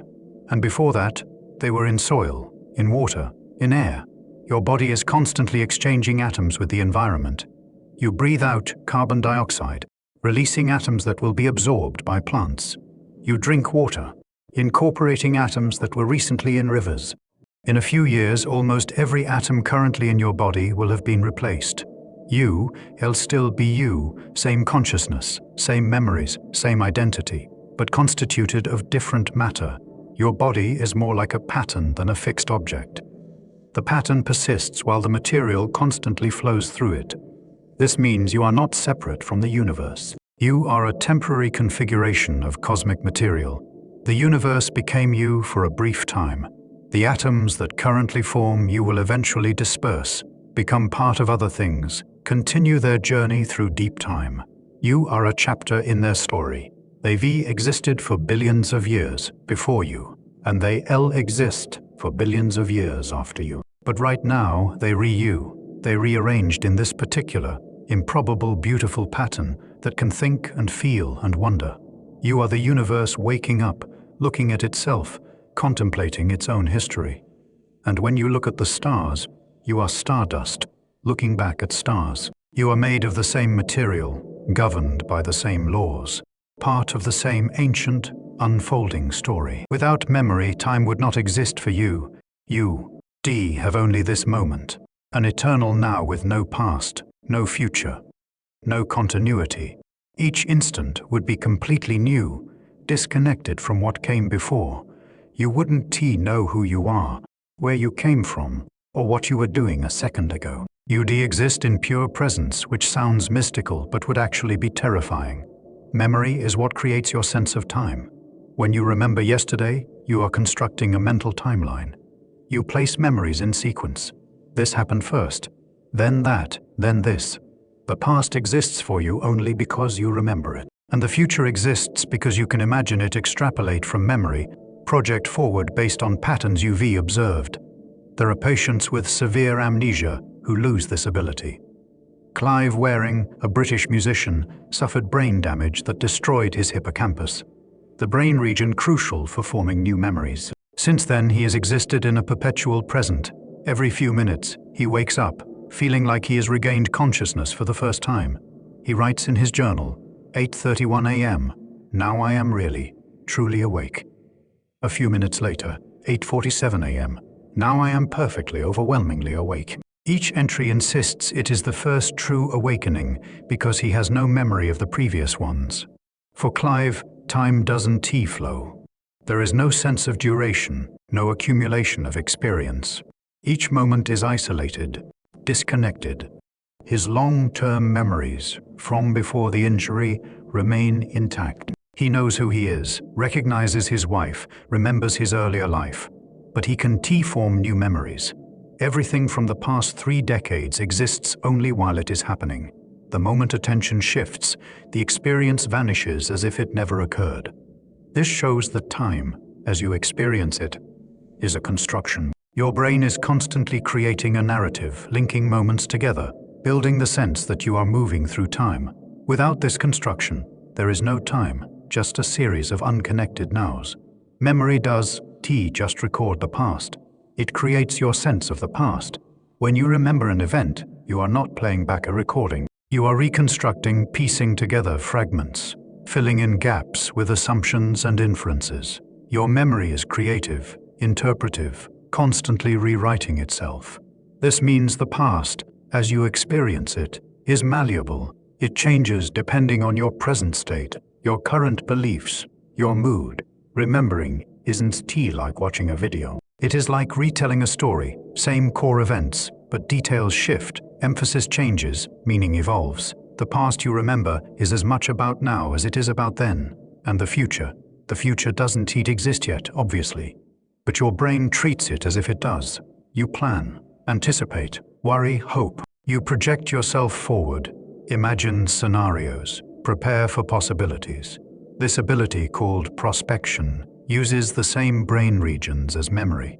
Imagining the future is remembering in reverse, constructing possible events rather than reconstructing past ones. Time, then, is something your consciousness creates by linking memory, present perception, and future imagination into a coherent flow. Outside your mind, there is just a series of present moments, each replacing the last. Inside your mind, there is a narrative, a timeline, a story with past, present, and future.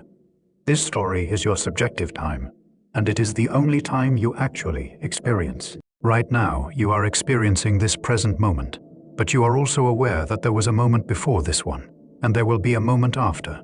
That awareness, that sense of continuity, is memory and anticipation working together to create time. Without them, you'd just be here, now eternally, with no sense of anything else. Memory doesn't just store the past. It creates time itself, at least the time that matters to you, the time you actually live in. Remember childhood summers? They felt endless. July and August stretched impossibly long. 3 months felt like a year. You look forward to summer vacation with desperate anticipation, and when it finally arrived, it seemed to last forever. Each day was distinct, memorable, full. Time moved slowly, luxuriously, generously.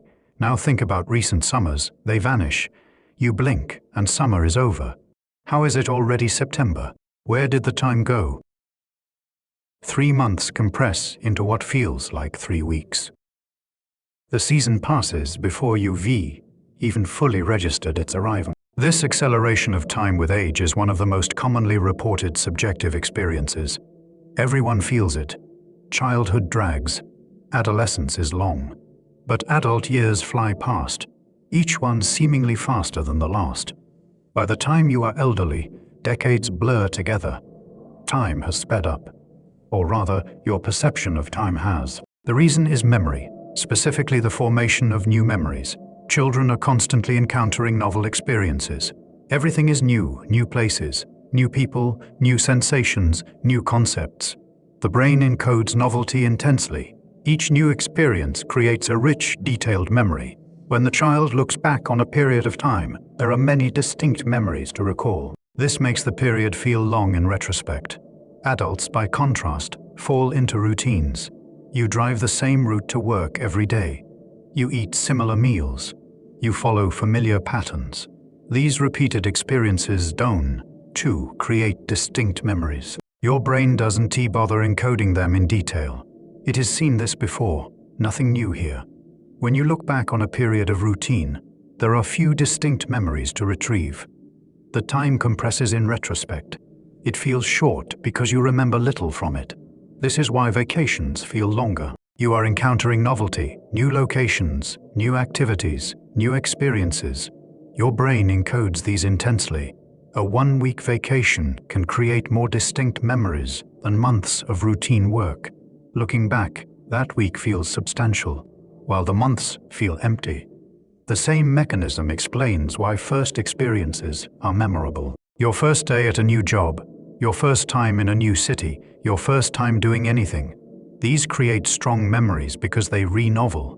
Repetitions of the same experience create weaker memories.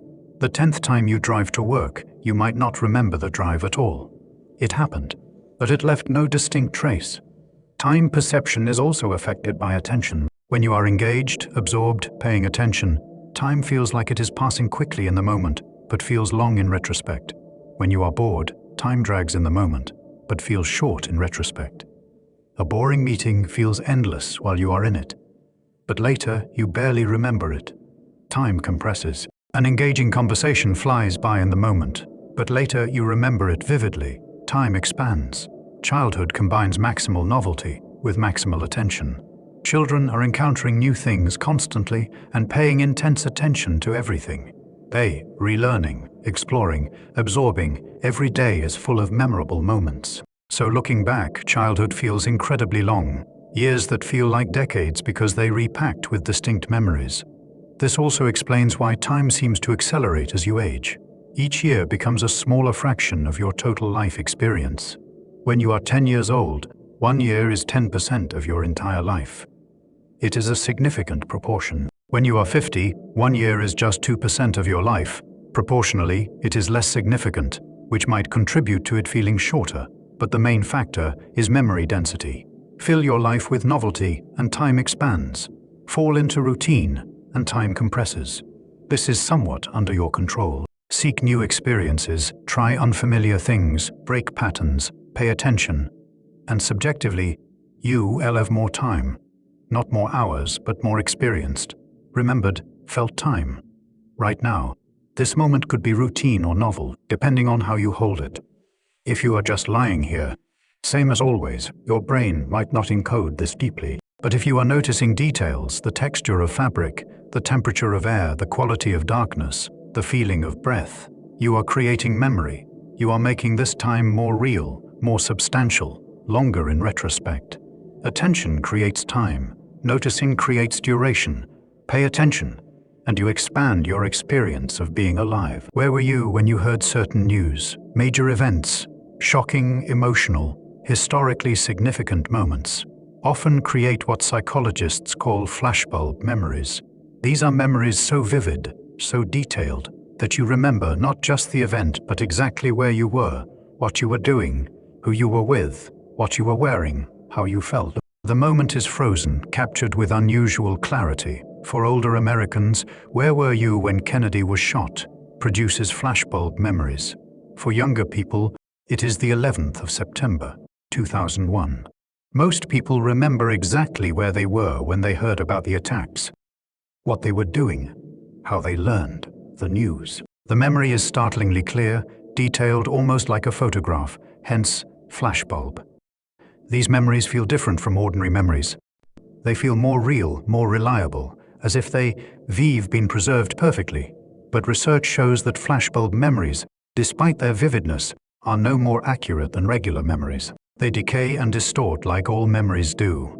What is preserved is not accuracy but confidence. You feel certain about flashbulb memories, even when details have shifted. Why do these memories form?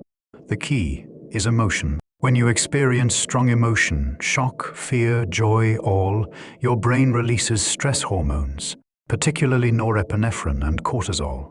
These hormones act like memory fixatives. They tell your brain, this is important.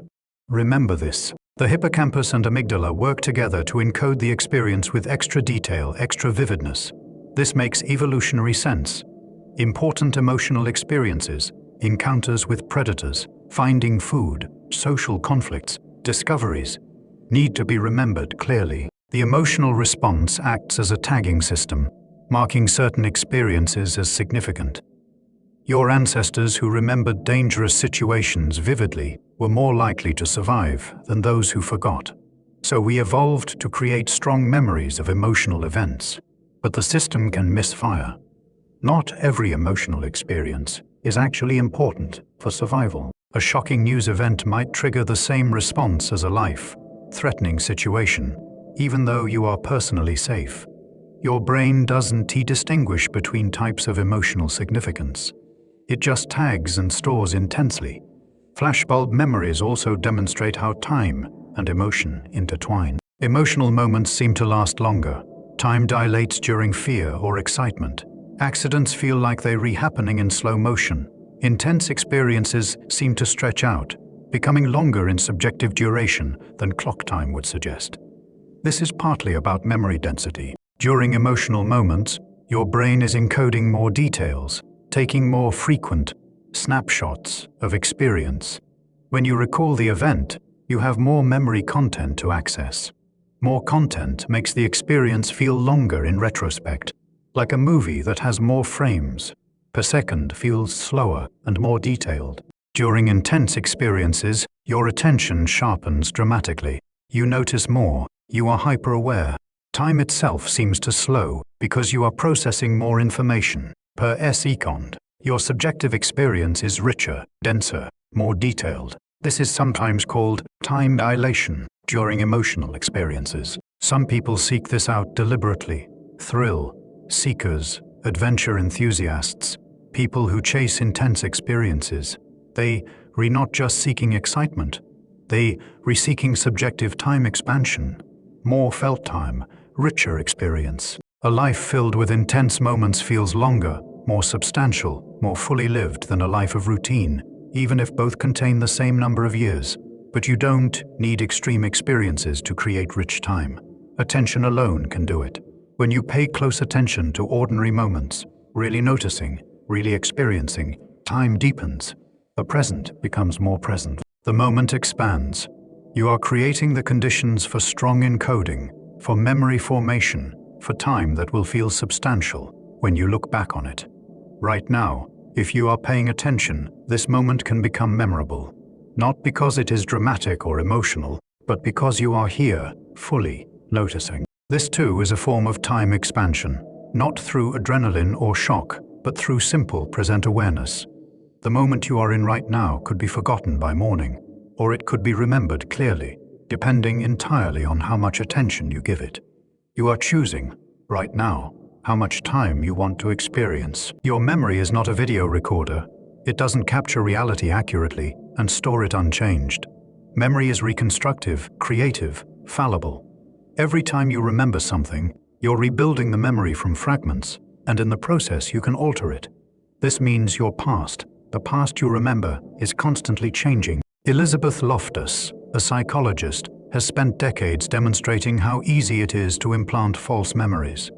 In her experiments, she can convince people they were lost in a mall as a child, even if it never happened. She provides some false details, some suggestive questions, and gradually the person begins remembering the event. They add details, emotions, sensory information. The memory becomes real to them, even though it never occurred. This isn't about lying, but people genuinely believe these false memories. They feel real. They have the same subjective quality as true memories. The brain has constructed a memory from suggestion and imagination, and once constructed, it is indistinguishable from a real memory. This happens because memory is associative.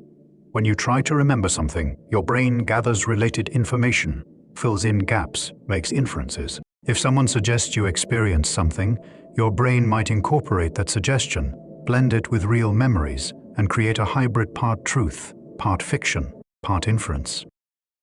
Eyewitness testimony in court is notoriously unreliable for this reason. Witnesses are confident about what they saw, but their memories have often been altered by post-event information, leading questions, stress, and the passage of time. Two witnesses to the same event can have radically different memories, both absolutely convinced they're right.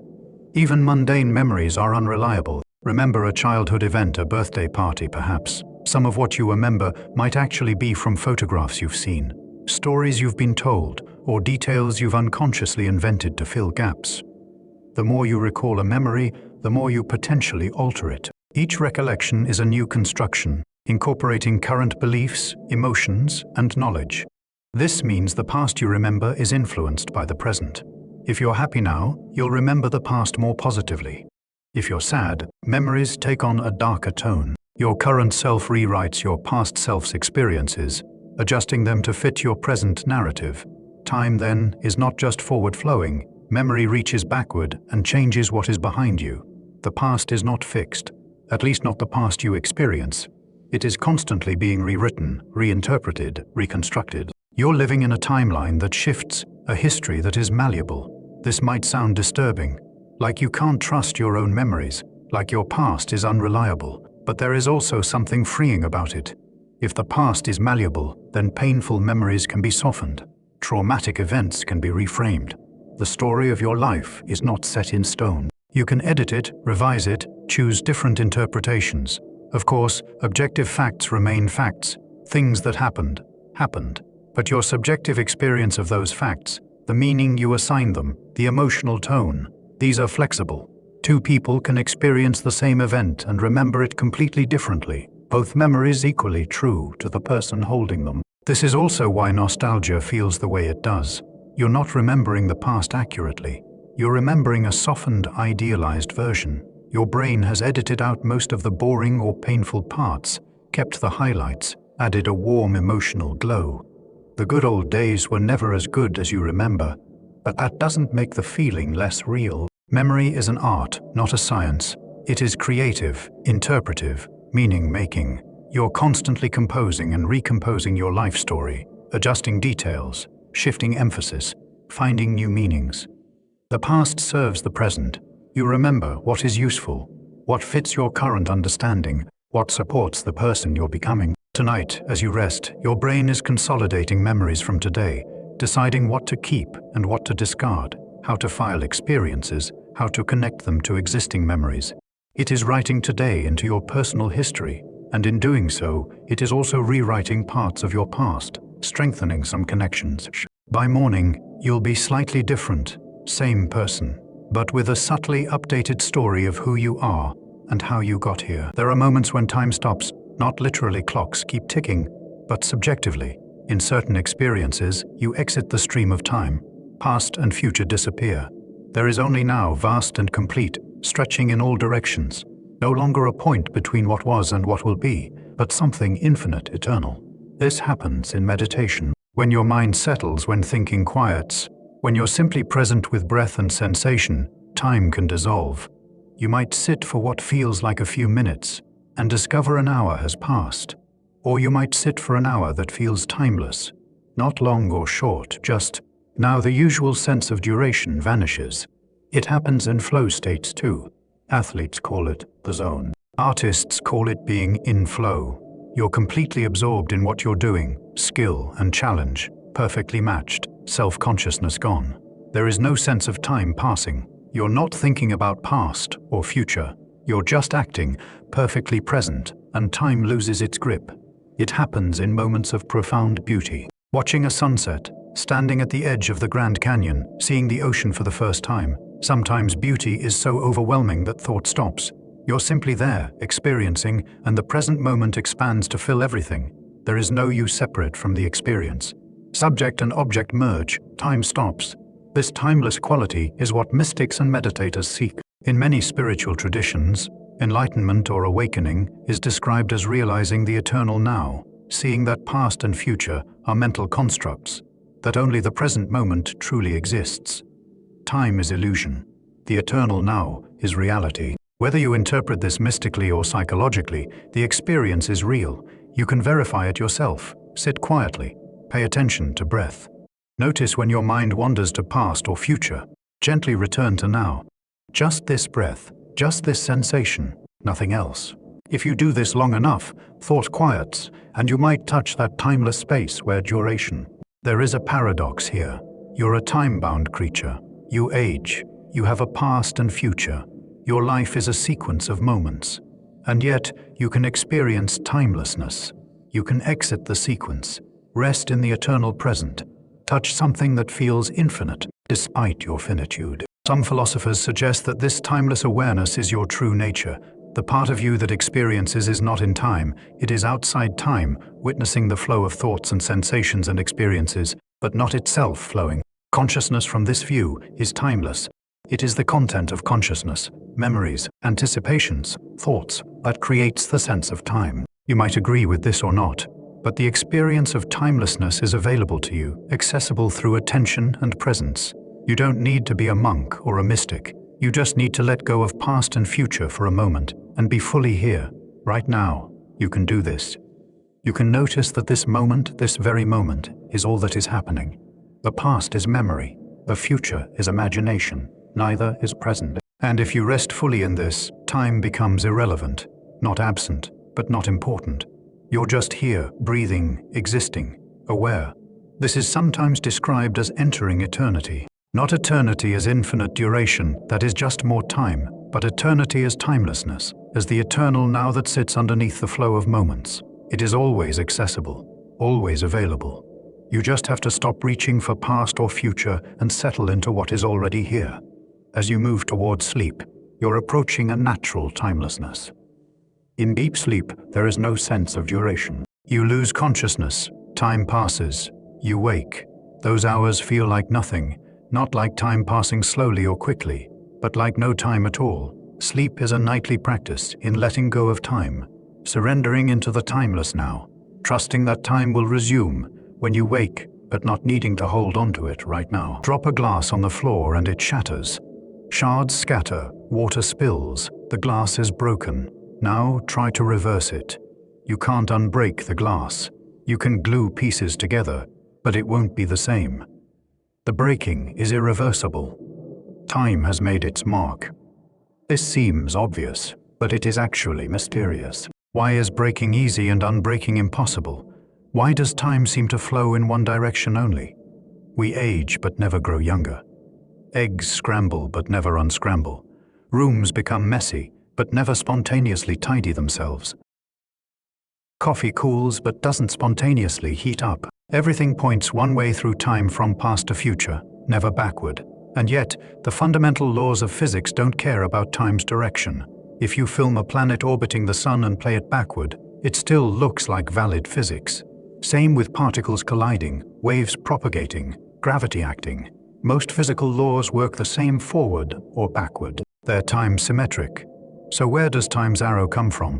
Why does the universe have a preferred direction through time if the underlying laws don't? This is one of physics' deepest questions, and the answer involves a concept called entropy. Watch cream swirl into coffee. The cream disperses, mixes until the coffee is uniformly beige. You'll never see this process reverse. Beige coffee spontaneously separating into black coffee with white cream sitting on top. It could happen according to physics laws. It is not forbidden, it is just overwhelmingly unlikely. This unlikeliness is what creates time's arrow. Certain processes happen spontaneously in one direction because that direction is statistically favored, not because it is the only possibility, but because it is by far the most probable one. Every process you witness that seems irreversible, burning, breaking, mixing, cooling, aging is actually just following probability. Disorder is more probable than order. Spread out is more probable than concentrated. Mixed is more probable than separated. The universe naturally moves from less probable states to more probable states. And this movement is what we perceive as time's arrow. Think about it this way. If you shuffle a deck of cards, you'll get a random order. If you shuffle again, you'll get a different random order. You'll never accidentally shuffle them into perfect numerical sequence. Why? Because there is only one perfect sequence arrangement, but trillions of random arrangements. Random is more likely because there are more ways to be random than to be ordered. The universe works like this. There are many more ways for things to be disordered than ordered. So over time, systems drift toward disorder, not because disorder is being actively created, but because it is statistically inevitable. Given enough shuffling, randomness always wins. This drift from order to disorder is entropy increase. And entropy increase is why time has a direction. The past is the direction of lower entropy. The future is the direction of higher entropy. Time's arrow points from organized to disorganized, from concentrated to dispersed, from structured to random. Your life follows this arrow. You age because your body is accumulating entropy, cells not repairing perfectly, DNA acquiring errors, proteins misfolding, order slowly giving way to disorder. You can't age backward because that would require spontaneously decreasing entropy, which is possible, but so unlikely it never happens. Time's one-way street isn't a law. It is a statistical tendency so strong, it might as well be a law. It is the universe exploring all possible configurations and finding that the vast majority of them are disordered. You're watching probability play out on cosmic scale, and probability's verdict is clear: forward only, disorder increasing, no going back. Entropy sounds complicated, but it is actually simple. Entropy is a measure of how many different arrangements something can have, while still looking basically the same. High entropy means lots of possible arrangements. Low entropy means few possible arrangements. A tidy room has low entropy. There is only a small number of ways to organize things, so the room looks tidy. Everything has a place. Each object has a specific location. If you move something, the room is no longer tidy. It is different. A messy room has high entropy. There are countless ways to arrange things, so the room looks messy. Clothes can be anywhere. Books can be anywhere. You can rearrange a messy room and it still looks just as messy. There are many more possible arrangements that look messy than arrangements that look tidy. Over time, rooms naturally become messy. Why? Because if objects get moved randomly, by you, by pets, by air currents, they're overwhelmingly likely to end up in a messy configuration, rather than a tidy one. There are so many more ways to be messy. Disorder is the default simply because it is more probable. This isn't about an active force creating disorder. It is about passive probability. If you shuffle things randomly, you get disorder because disorder is the overwhelmingly likely outcome. Order requires specific arrangement. Disorder accepts any arrangement. Another way to think about entropy: imagine a drop of ink in water. Initially, the ink is concentrated. All the ink molecules are together in one spot. This is low entropy. There is only one small region where ink molecules are located. But ink molecules are moving, diffusing, spreading through the water. Eventually, they're distributed evenly throughout the glass. Now ink molecules can be anywhere. This is high entropy. There are many more possible arrangements of ink spread evenly than ink concentrated in one drop. Heat works the same way. A hot object has energy concentrated in one place, low entropy. As heat spreads, energy distributes, high entropy. A hot cup of coffee in a cool room will cool down because heat energy will spread from the concentrated coffee into the dispersed air. You'll never see heat spontaneously concentrate from cool air into cool coffee to make it hot. That would be entropy decreasing, which is so unlikely it never happens. Living things seem to defy entropy. You start as a single cell and grow into an organized, complex adult. You're becoming more ordered, not less. But you're not a closed system.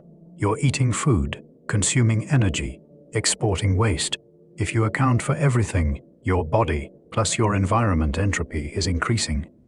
You maintain your order by increasing disorder elsewhere. You eat organized molecules and excrete disordered ones. You inhale organized air and exhale disordered heat. Overall, entropy increases. Life is a local temporary decrease in entropy, sustained by constantly increasing entropy elsewhere. You're an eddy of order in a universe trending toward disorder, beautiful, but temporary, holding yourself together by sacrificing order around you. Eventually, maintaining order becomes impossible.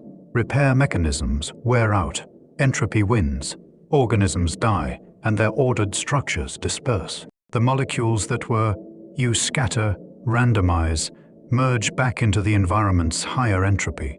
This is why death is irreversible. Entropy increase is irreversible. The universe as a whole is moving toward maximum entropy, a state where everything is as disordered as possible, where energy is spread completely evenly, where nothing interesting can happen because there are no gradients, no concentrations, no order left to dissolve. This is called heat death, and it is the ultimate fate predicted by thermodynamics. But that is trillions of years away. For now, the universe is full of order, full of structure, full of interesting low entropy configurations like stars and planets. And entropy is increasing. Yes, but it is far from maximum. There is still plenty of time, plenty of order, plenty of beautiful complexity before everything dissolves into uniformity. The second law of thermodynamics states, in a closed system, entropy always increases or stays the same. It never decreases. This is one of the most fundamental laws in physics, perhaps the most fundamental. It is what gives time its direction, what makes certain processes irreversible, what drives change in the universe. This law is not derived from deeper principles. It is an observation repeatedly confirmed. No violation of the second law has ever been observed. It seems to be absolute. You can decrease entropy in a closed system. The universe as a whole is a closed system, so the universe's entropy constantly increases. This doesn't mean you can create local order. You can tidy your room, lowering its entropy. But to do so, you use energy. Your body burns food, generates heat, exhales carbon dioxide. All of this increases entropy in your environment more than the tidying decreased entropy in your room. Net change, entropy increased. Refrigerators lower entropy inside. They make food cold, organized, preserved. But they generate heat outside, warming your kitchen. The heat dispersed in your kitchen represents more entropy increase than the cooling inside the fridge represents entropy decrease. Net change, entropy increased. Life, civilization, all organization. They all local entropy decreases, sustained by larger entropy increases elsewhere. The Sunday is constantly increasing entropy, burning fuel, radiating heat into cold space. That heat flow powers life on Earth. Plants capture sunlight. Animals eat plants. You eat food. All of it is just moving entropy around, creating local order at the cost of creating more disorder elsewhere. The second law is sometimes called time's arrow. It is what makes forward different from backward. If you film ice melting and play it backward, it looks wrong. Water spontaneously freezing into ice cubes looks unnatural. Why? Because it shows entropy decreasing, which violates the second law. Your intuition recognizes impossibility. Some processes are reversible. A pendulum swinging, a planet orbiting waves on a string. These can happen forward or backward and look equally plausible. But most processes are irreversible. Burning wood, shattering glass, aging, dying. These can only go one way because they involve large entropy increases. The second law also limits what is possible. You can build a perpetual motion machine.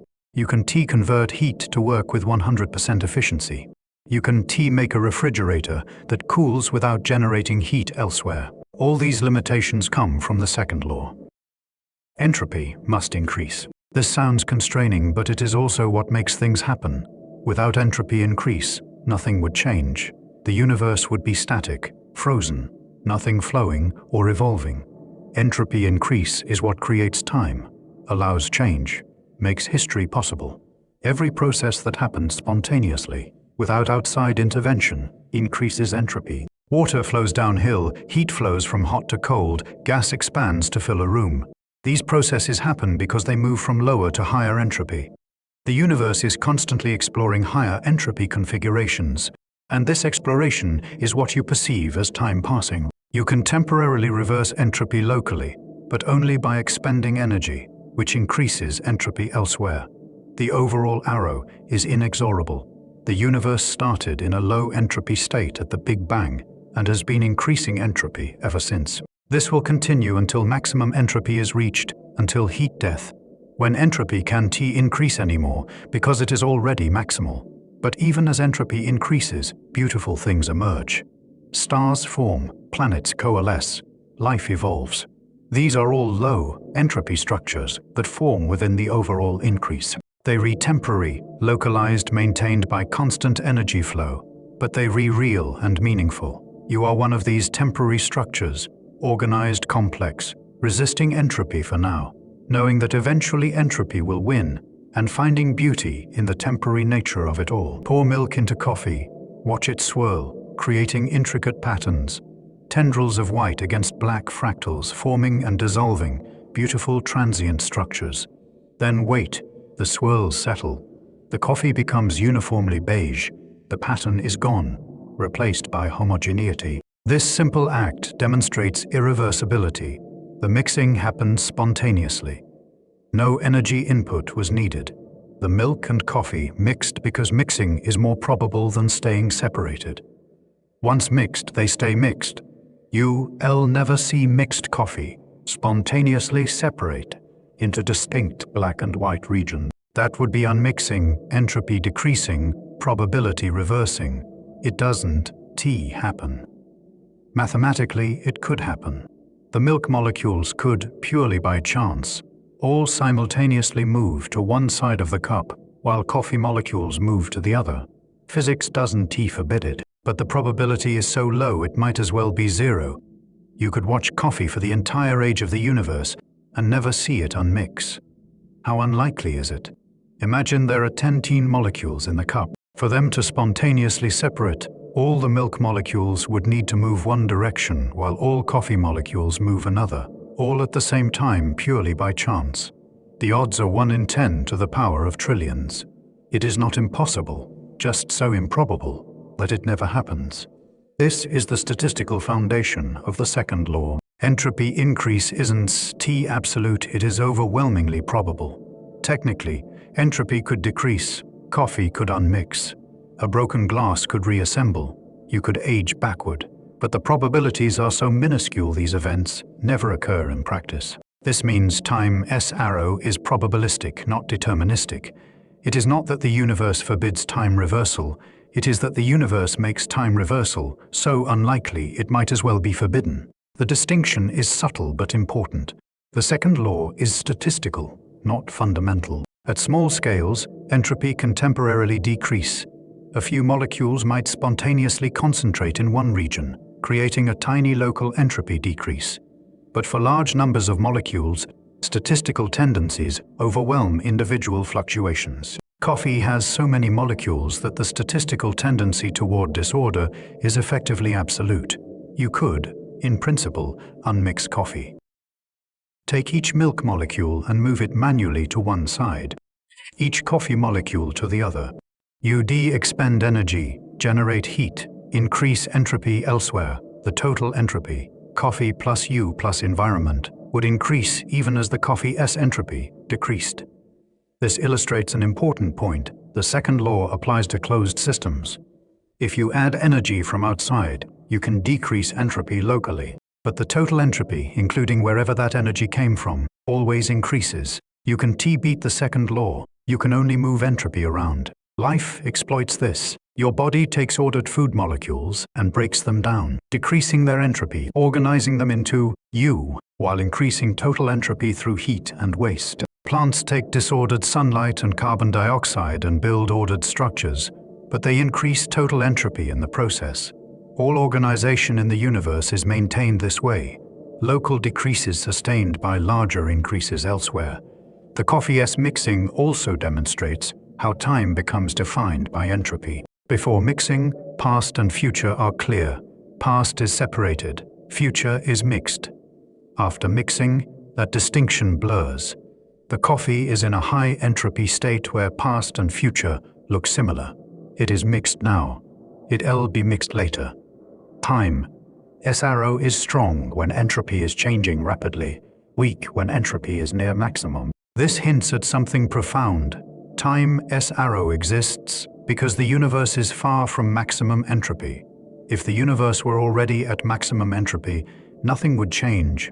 Past and future would be indistinguishable. Time, in a sense, would not exist. Time S passage is the universe, S journey from low to high entropy. When that journey ends, time ends too, or at least time becomes meaningless because nothing changes anymore. For now, your coffee is mixing, your body is aging, the universe is evolving, entropy is increasing, time is flowing. This is the era of time when past and future differ, when irreversibility matters. Enjoy it while it lasts. Eventually, everything will be as mixed and disordered as it can be, and the mixing will stop. But that is far in the future. Right now, there is still plenty of entropy increase left, plenty of time ahead. If entropy always increases, where did low entropy come from? The universe started with low entropy at the Big Bang and has been increasing entropy ever since. But why did it start with low entropy?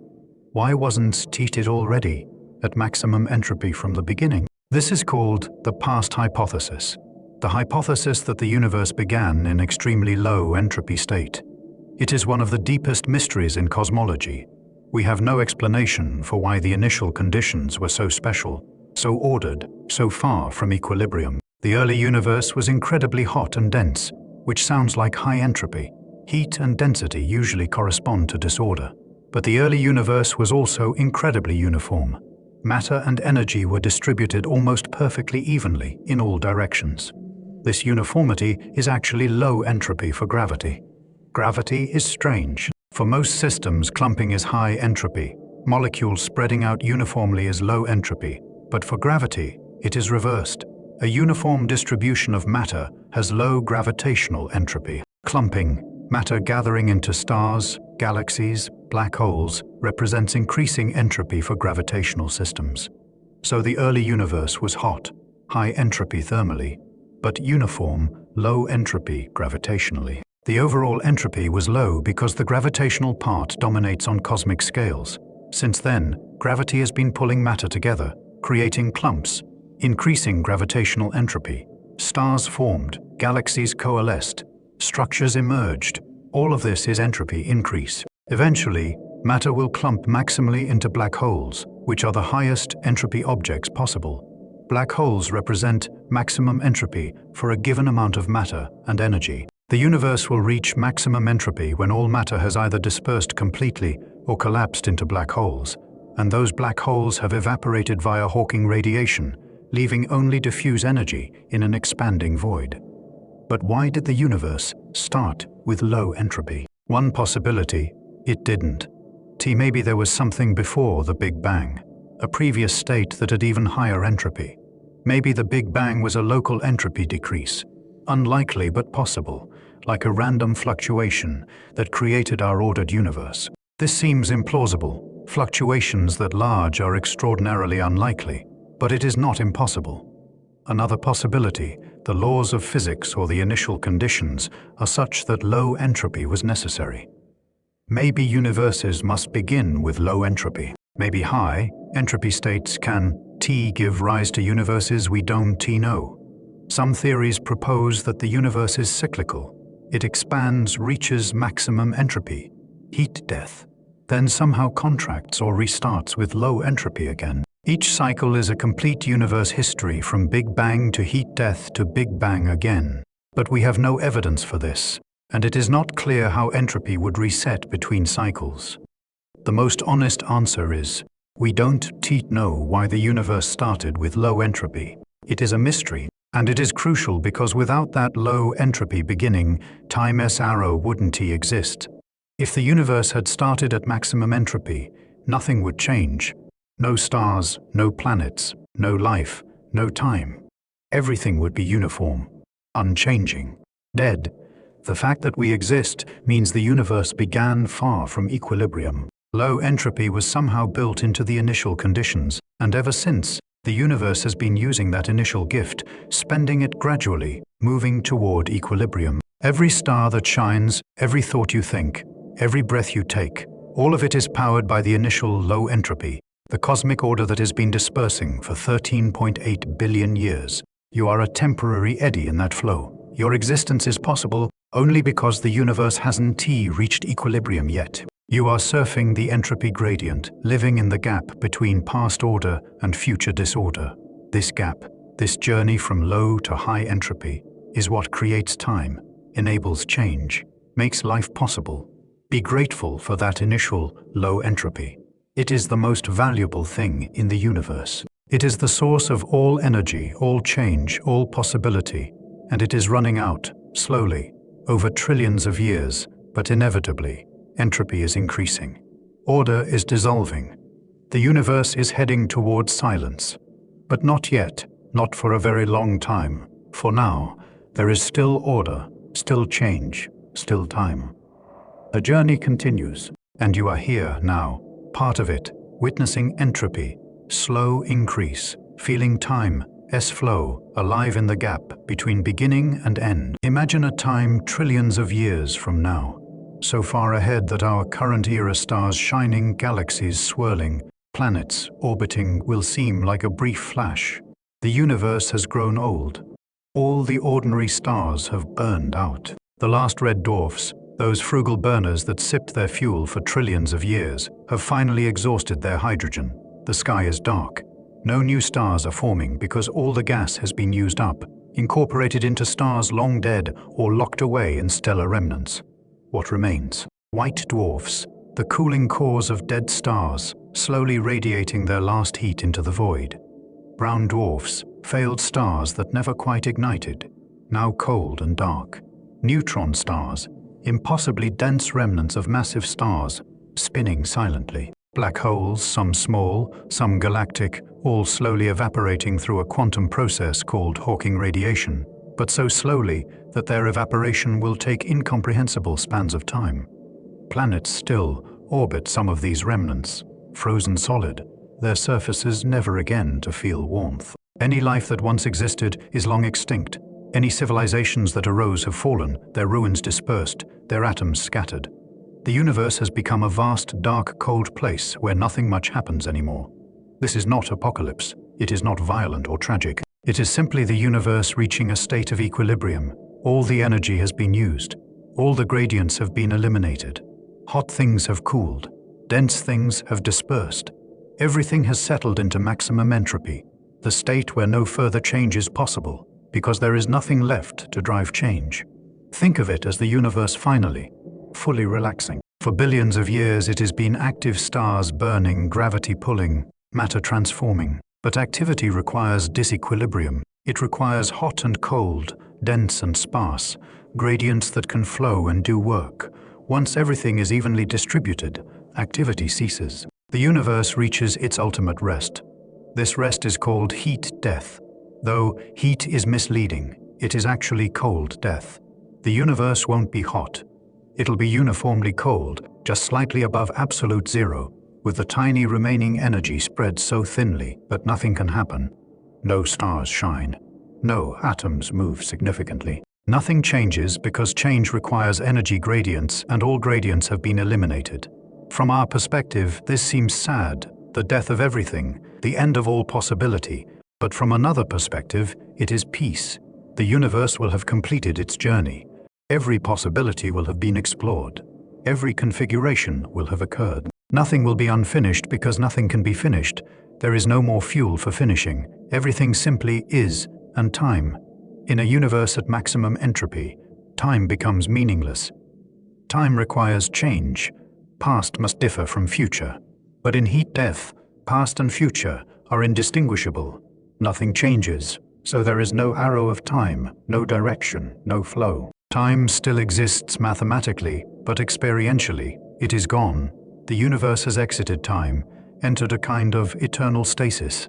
This won't happen soon. We're not even 1/10 of the way through the universe's interesting phase.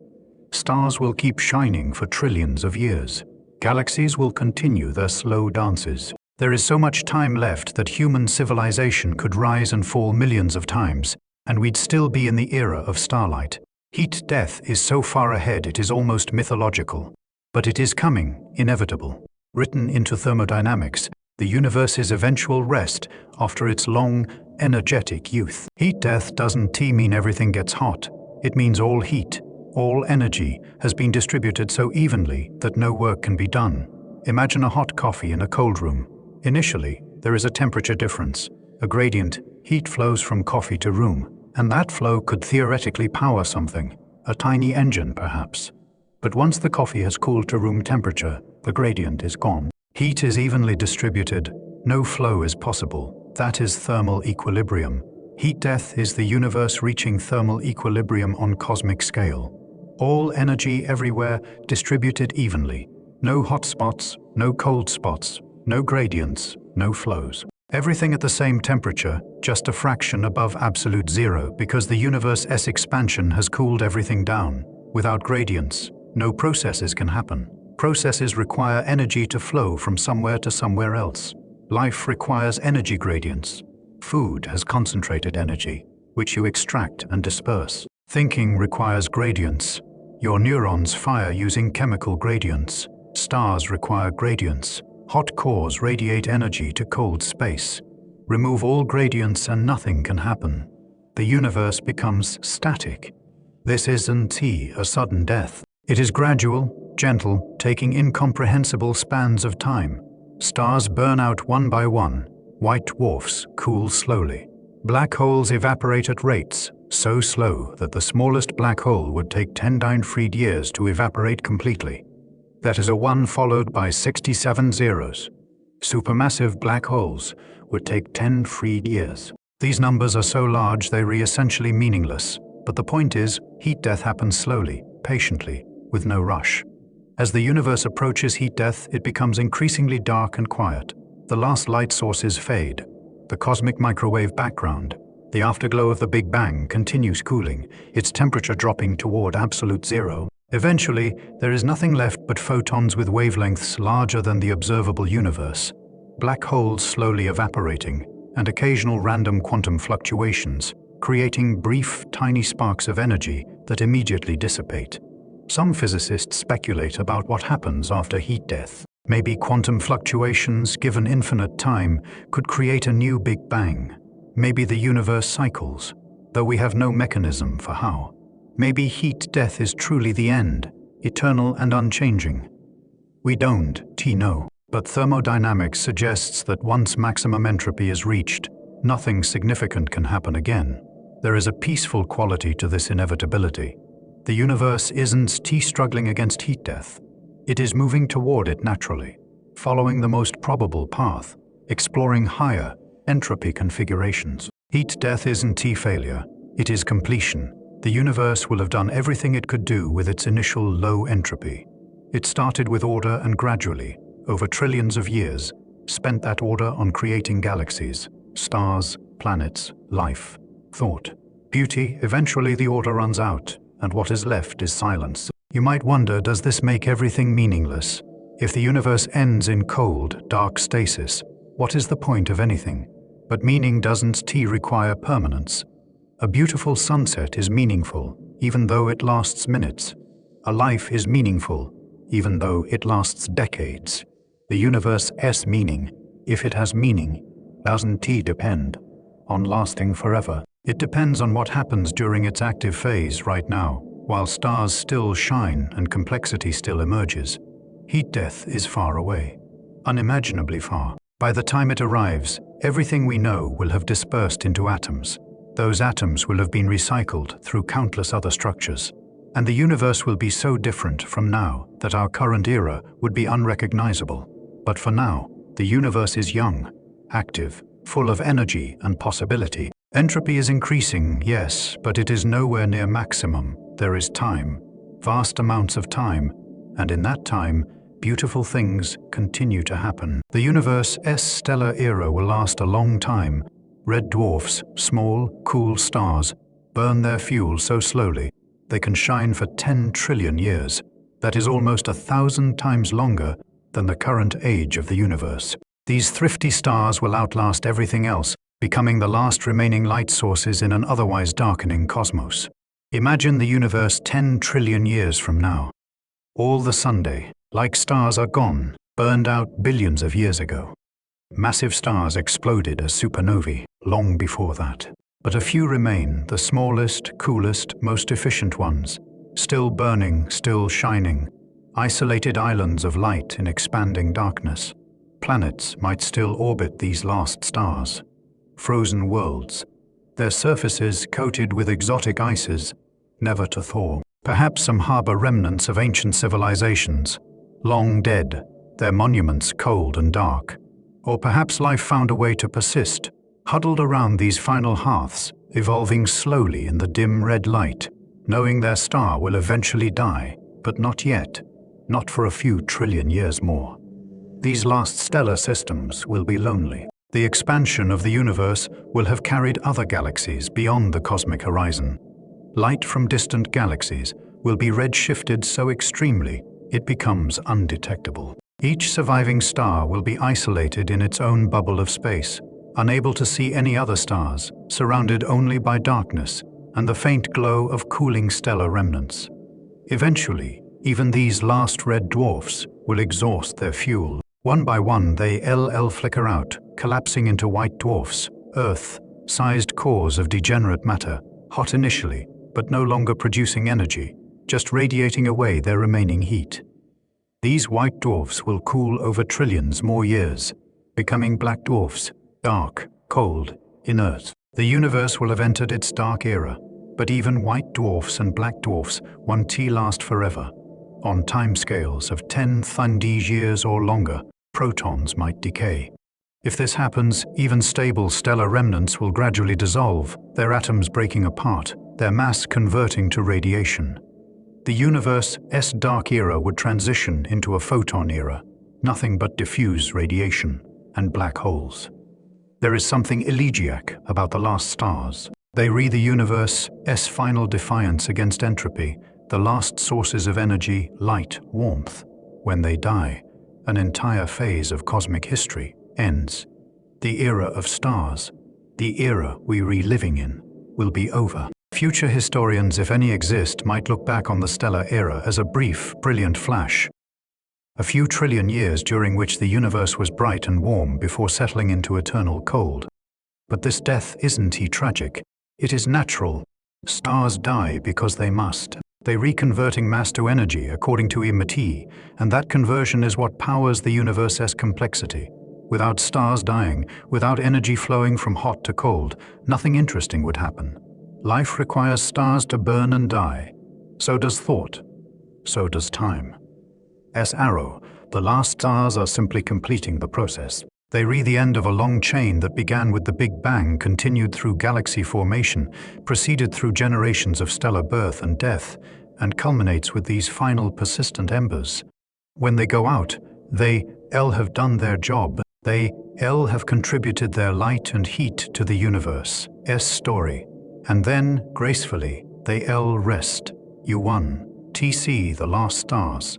No human will. Humanity, if it survives, will have evolved into something unrecognizable long before then, or will have gone extinct, or will exist in forms we can't imagine. But the last stars will shine regardless, patient and steady, fulfilling their role in the universe's long decline into darkness. And when the last star finally goes dark, the universe will sigh and settle into the stillness that has been approaching since the beginning. Black holes seem permanent, ultimate cosmic prisons from which nothing, not even light, can escape.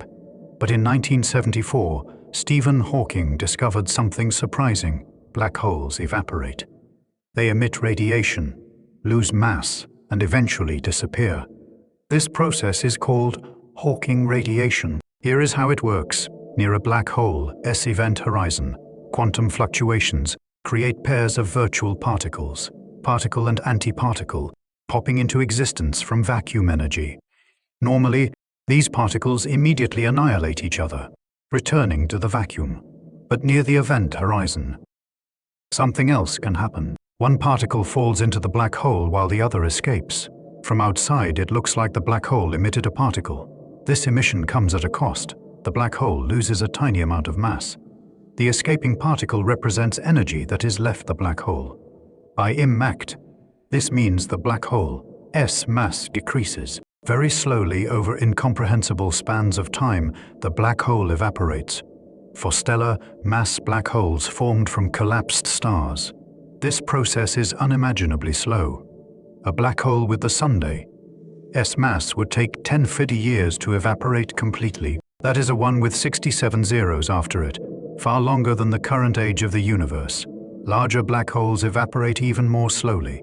Supermassive black holes at galaxy centers would take 10-20 years or longer, but evaporate they will. Given enough time, and after heat death, there is nothing but time.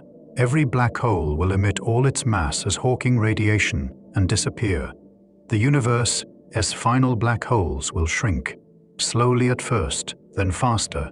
As they get smaller, smaller black holes evaporate faster. Eventually, they flash out in brief bursts of radiation and be gone. When the last black hole evaporates, nothing significant will remain, just a thin soup of photons and a few random particles, spread across a universe that has expanded so much that the average distance between particles is measured in light, years or more. This is sometimes called the photon era. After matter, after structure, after everything solid, there is only light, diluted nearly to nothing. Imagine that moment, the last black hole, perhaps no bigger than an atom now, shining briefly as it releases its final energy. The light spreads outward into darkness, redshifting, weakening, eventually becoming indistinguishable from the background radiation. And then, nothing. No more black holes. No more concentrations of matter. just diffuse energy spreading through expanding void. This is as close to nothing as the universe can get while still existing. No structures, no complexity, no change. Just photons with wavelengths larger than galaxies, moving through space that is expanding faster than they can ever reach anything. Each photon is isolated in its own causal bubble, unable to interact with anything because interaction requires proximity, and the universe has expanded too much for proximity to exist anymore. There is something both beautiful and melancholy about black hole evaporation. These objects, so permanent, seeming so final, turn out to be temporary. Everything returns to light eventually. Matter, compressed to infinite density inside black holes, is liberated as radiation over geological epochs. The universe is recycling itself one last time, converting its final concentrations of mass into energy. Hawking himself found this result surprising and elegant.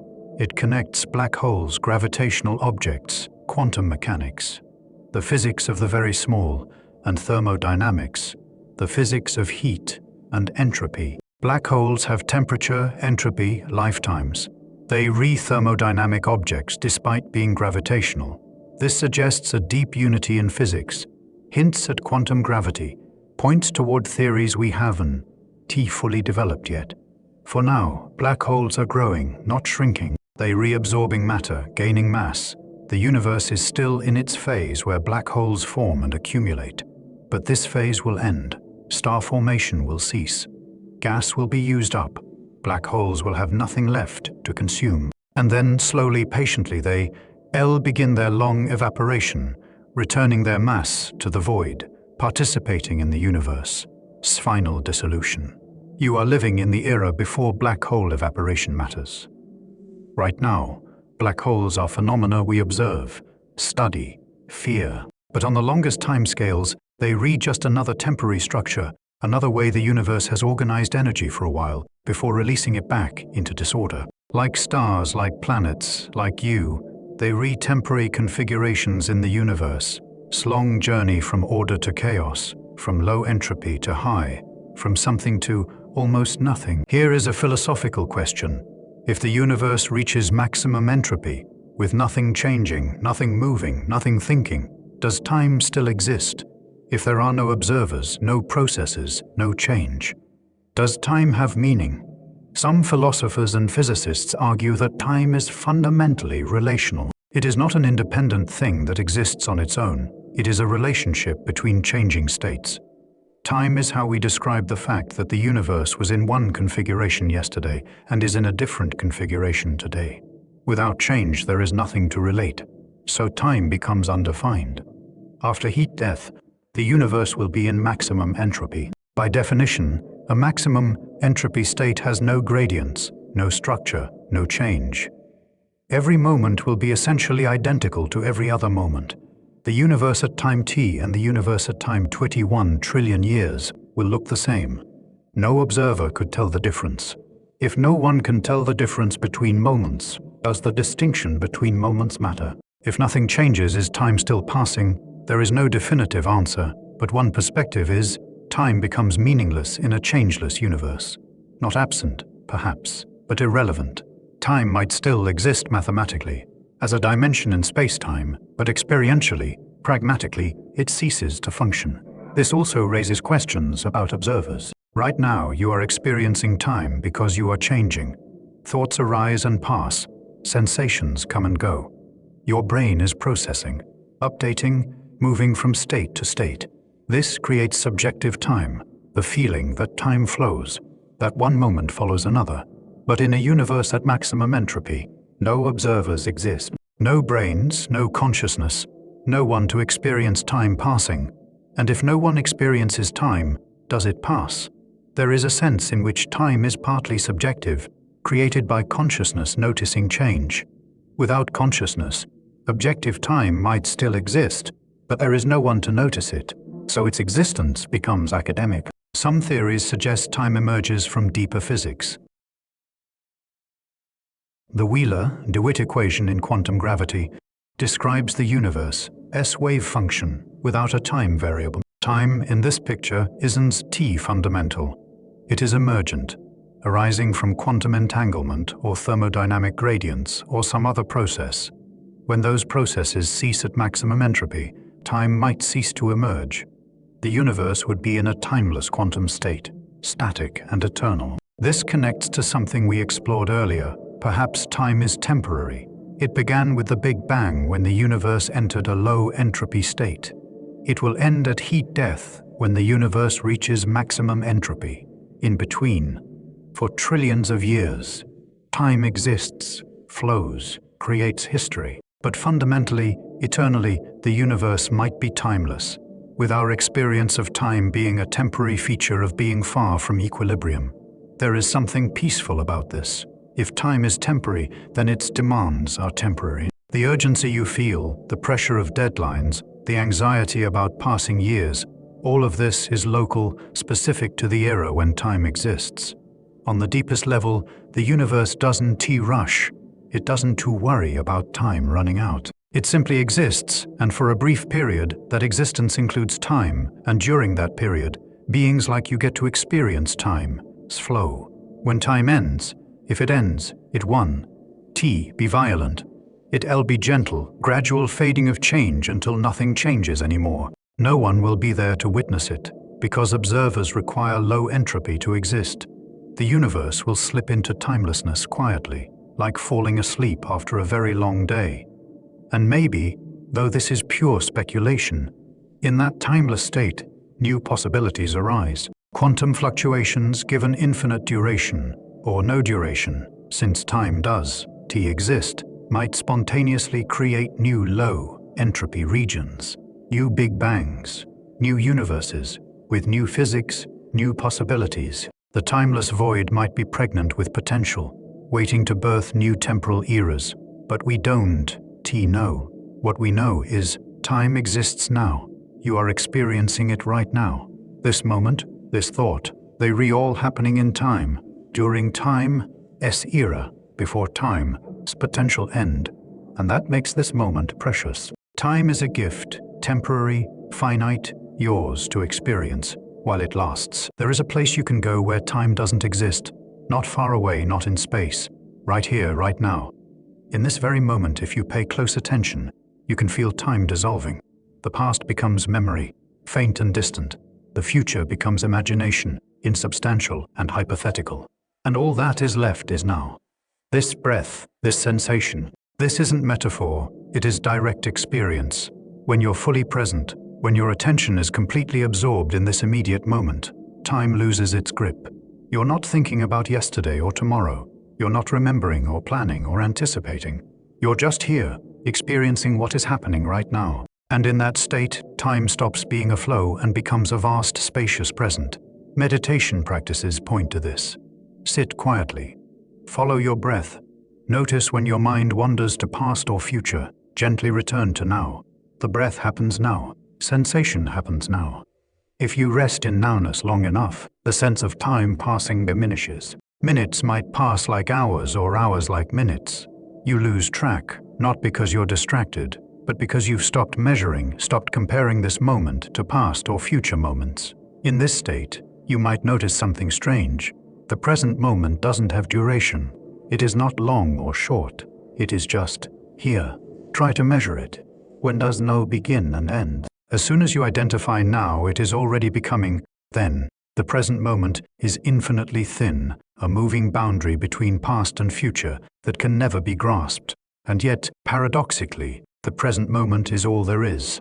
The past exists only as memory occurring now. The future exists only as thought occurring now. Everything you experience now. You've never experienced anything except in the present moment.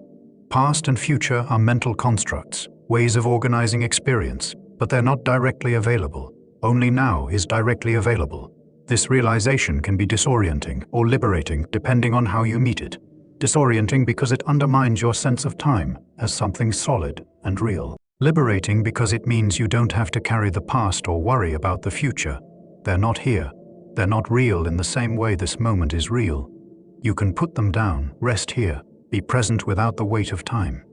Some spiritual traditions call this eternal presence, or the timeless now. They suggest that this is your true nature, pure awareness, existing in an eternal present, while thoughts about past and future arise and pass within it.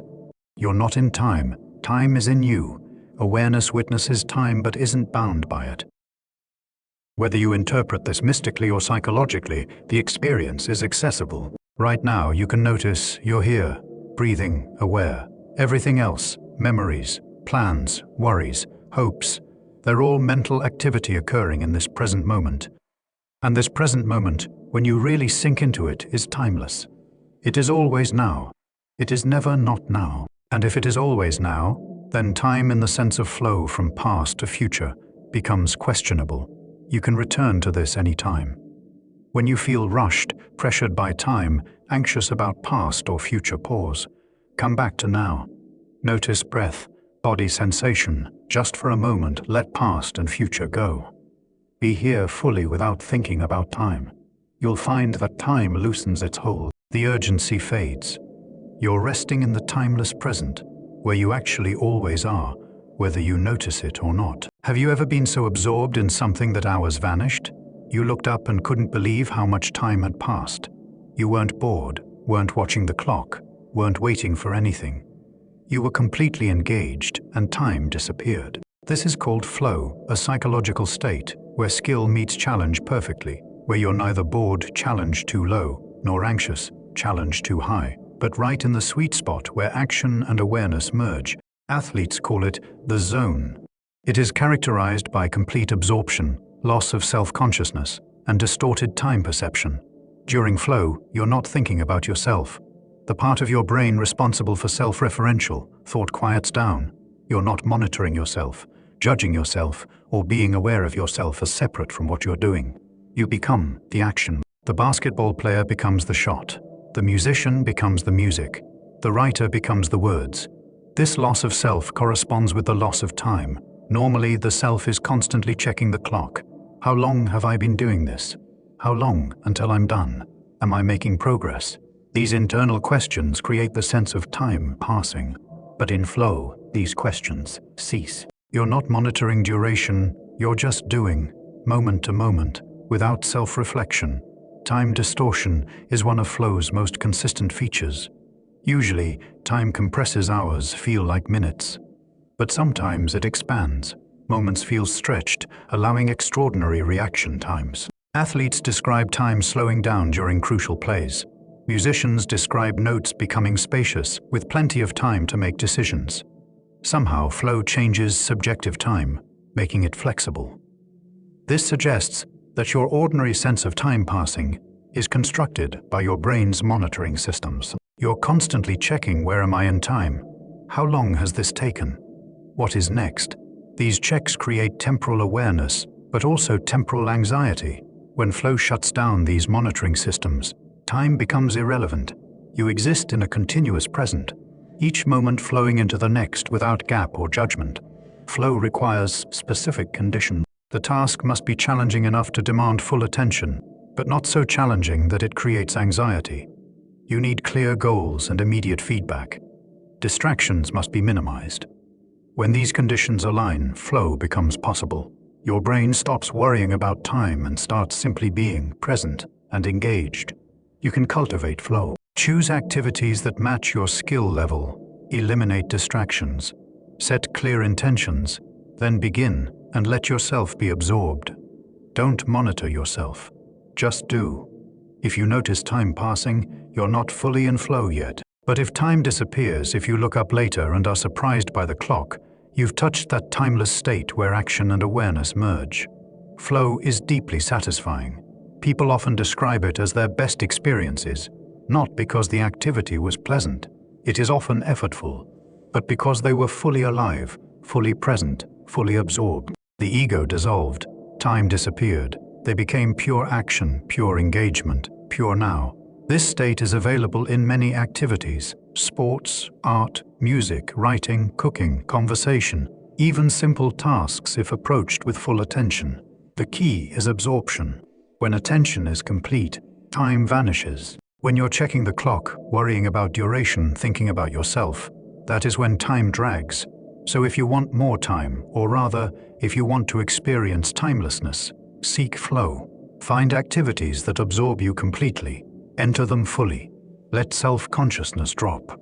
Let time monitoring cease. And you'll discover that time, which seems so solid and demanding, can dissolve entirely when you're truly present with what you're doing. Sit still, close your eyes, pay attention to breath. This simple instruction is the foundation of countless meditation practices across cultures and centuries. And one of meditation's most consistent effects is the transformation of time. When you first sit to meditate, time might feel slow. You're doing nothing, just sitting, and minutes stretch like hours. You peek at the clock, surely 20 minutes have passed. It has been 3. The slowness is almost painful. Your mind is used to constant stimulation, and sitting still deprives it of that. So time drags. But with practice, something shifts. As your mind settles, as thoughts become less frequent and less compelling, time begins to feel different, less oppressive, less urgent. Meditation sessions might start to feel shorter than they are. You sit for 30 minutes that feel like 10. Or you enter a state where duration becomes irrelevant. You're not measuring, not waiting, not checking. You're just present.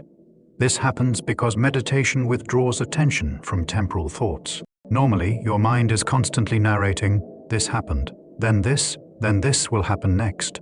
It is creating a story with past, present, and future. This narrative creates your sense of time flowing. But in meditation, you're not following the narrative.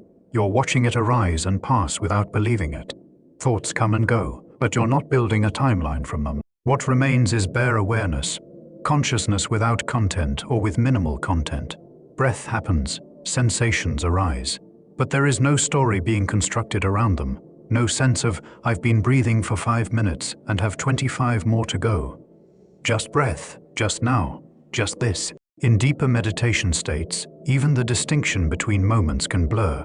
Instead of experiencing time as discrete moments, now, you might experience it as continuous presence. Not a sequence of nows, but a single, unchanging awareness in which moments arise and pass like waves on an ocean. The ocean isn't moving through time, time is moving through the ocean. This is what is meant by timeless awareness in contemplative traditions. Awareness itself doesn't age, doesn't change, doesn't move through time. It is the constant witness of all experiences, but itself untouched by time. Thoughts have duration, sensations have duration, but the awareness that knows them is outside duration, eternal in the sense of being time transcendent.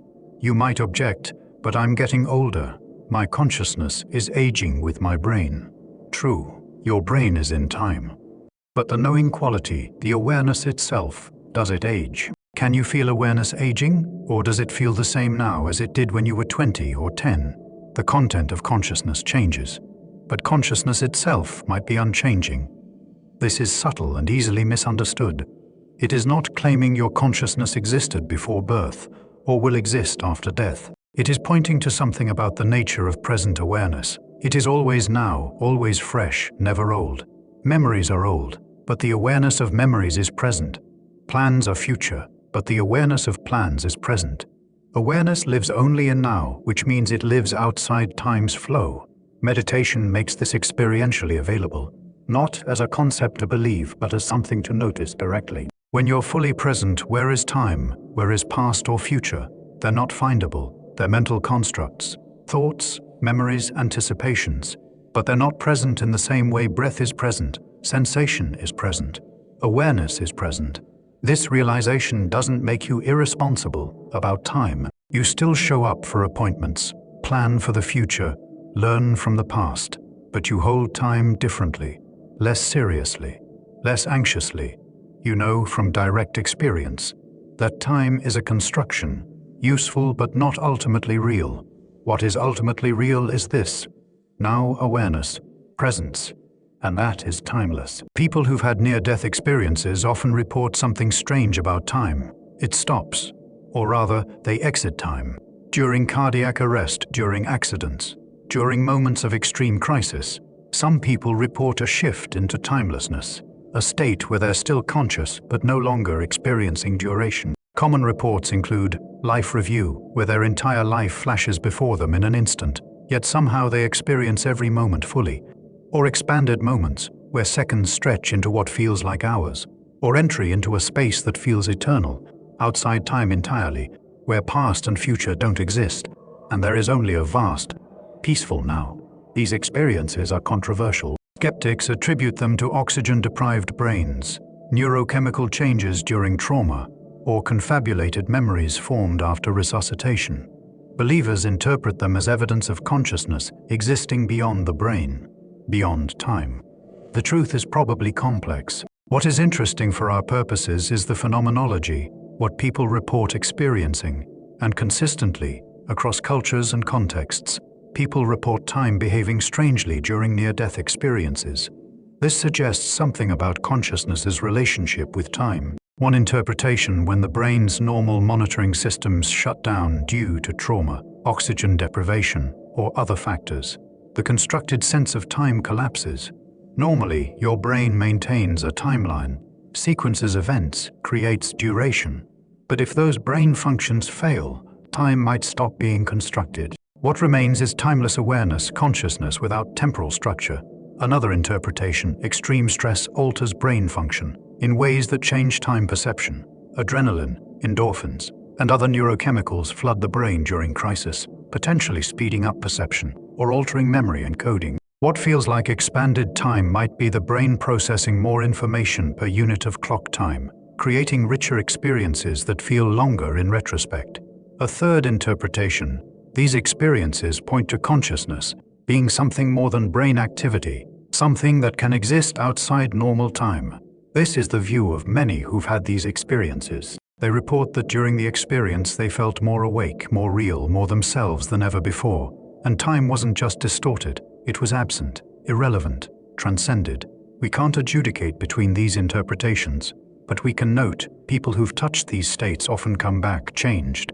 They're less afraid of death, less anxious about time, more present. They've experienced timelessness directly, and it has shifted how they relate to time in ordinary life. You don't need a near-death experience to touch timelessness. Meditation, flow, moments of beauty or presence, these can all provide glimpses. But near-death experiences are particularly powerful because they're often involuntary and undeniable. The person didn't seek the experience, didn't meditate for years to achieve it. It was thrust upon them, often terrifyingly. And yet, many report it as the most profound moment of their lives.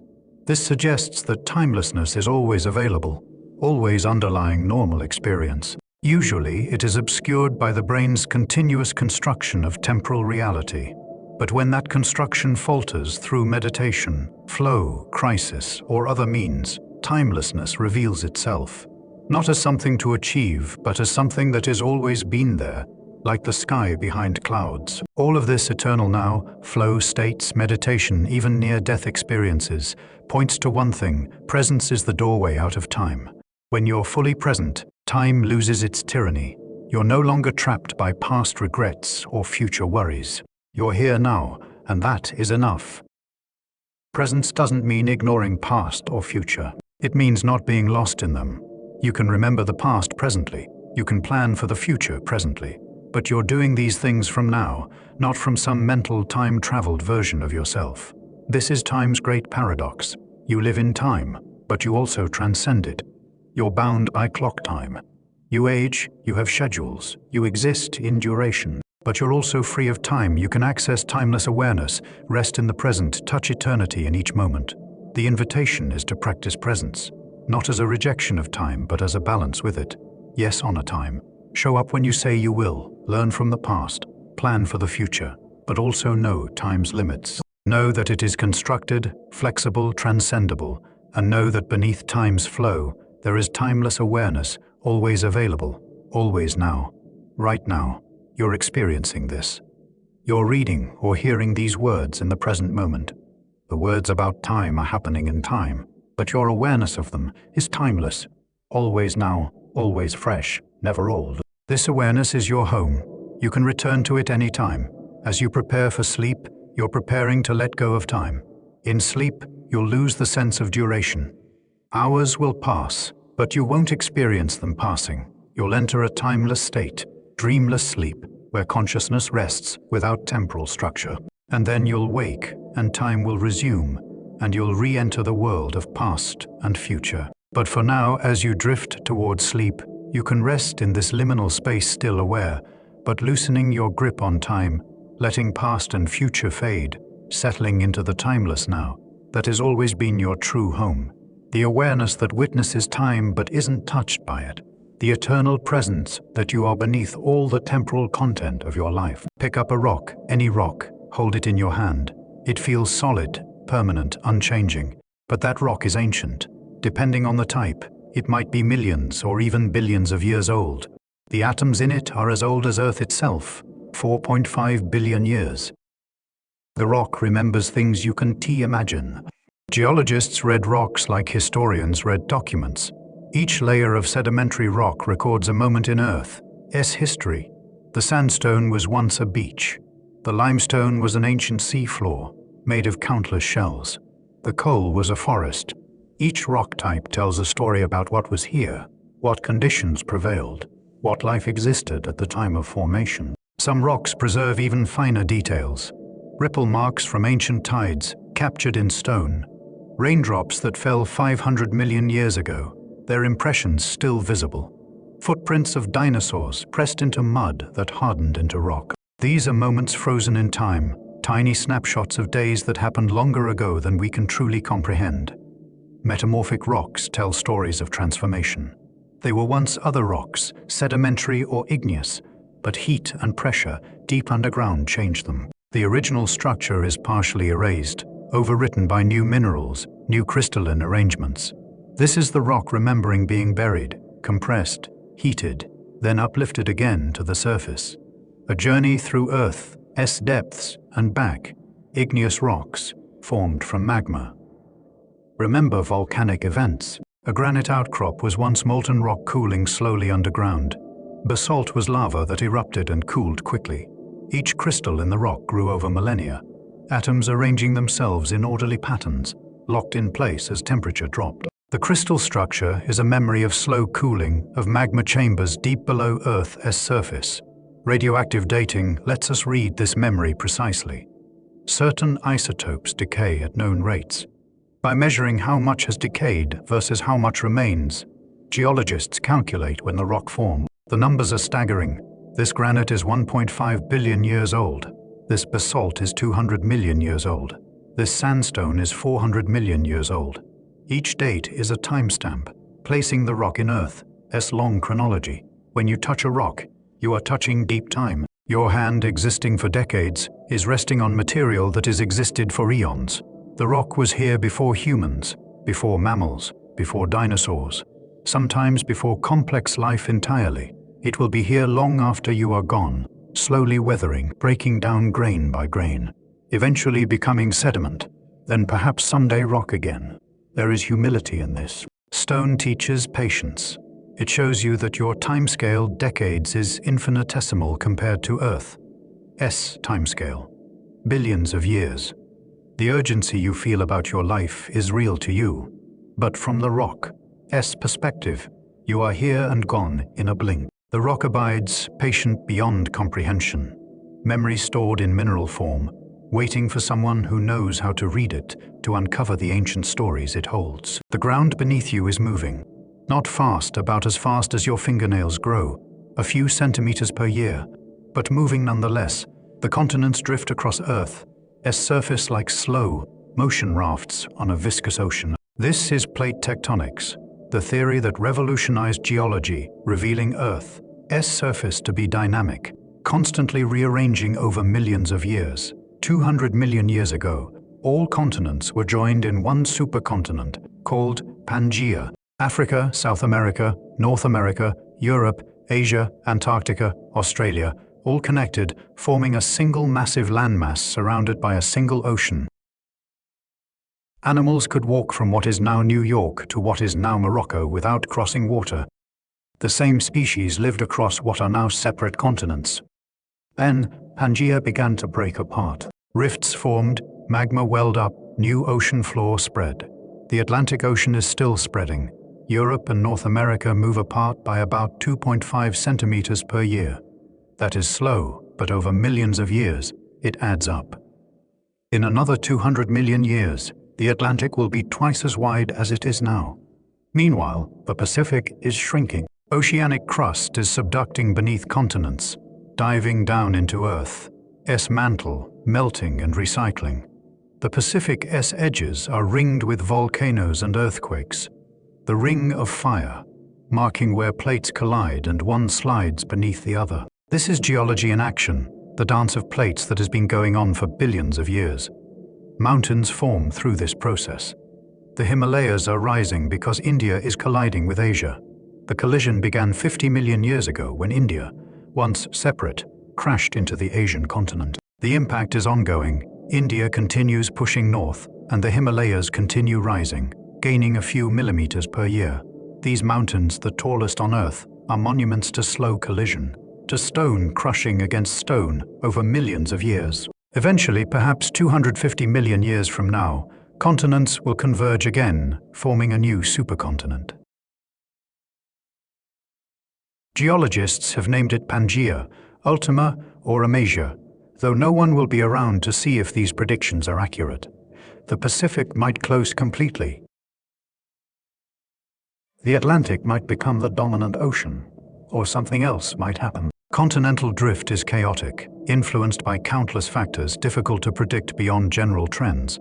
Think about the patience required for continental drift. Mountains don't rise in hours or years.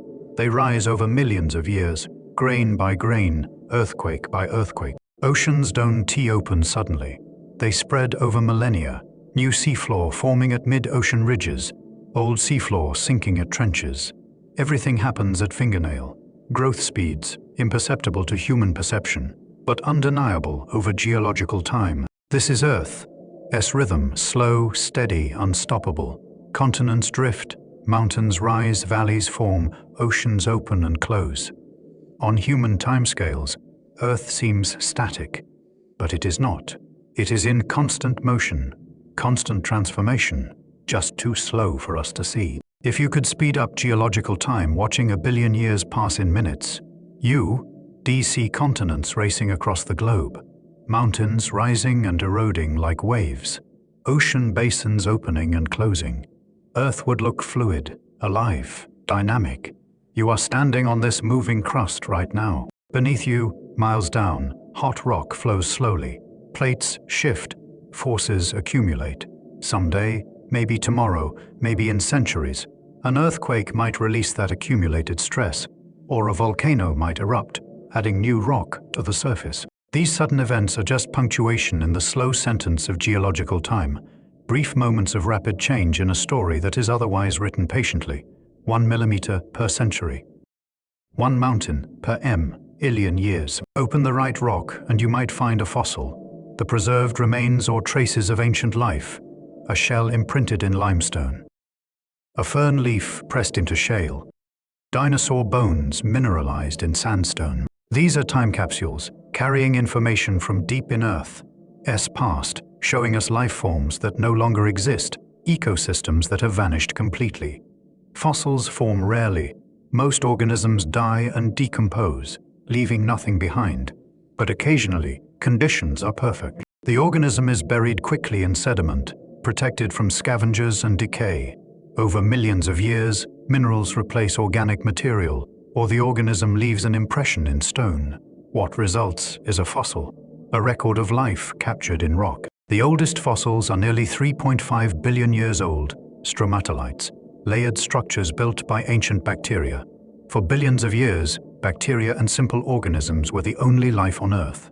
Then, about 600 million years ago, complex life exploded in diversity. The Cambrian explosion produced most modern animal body plans in a relatively brief period, brief meaning about 20 million years. Since then, life has evolved, diversified, and experienced repeated mass extinctions. The fossil record shows this drama, new species appearing, thriving, then vanishing, replaced by others.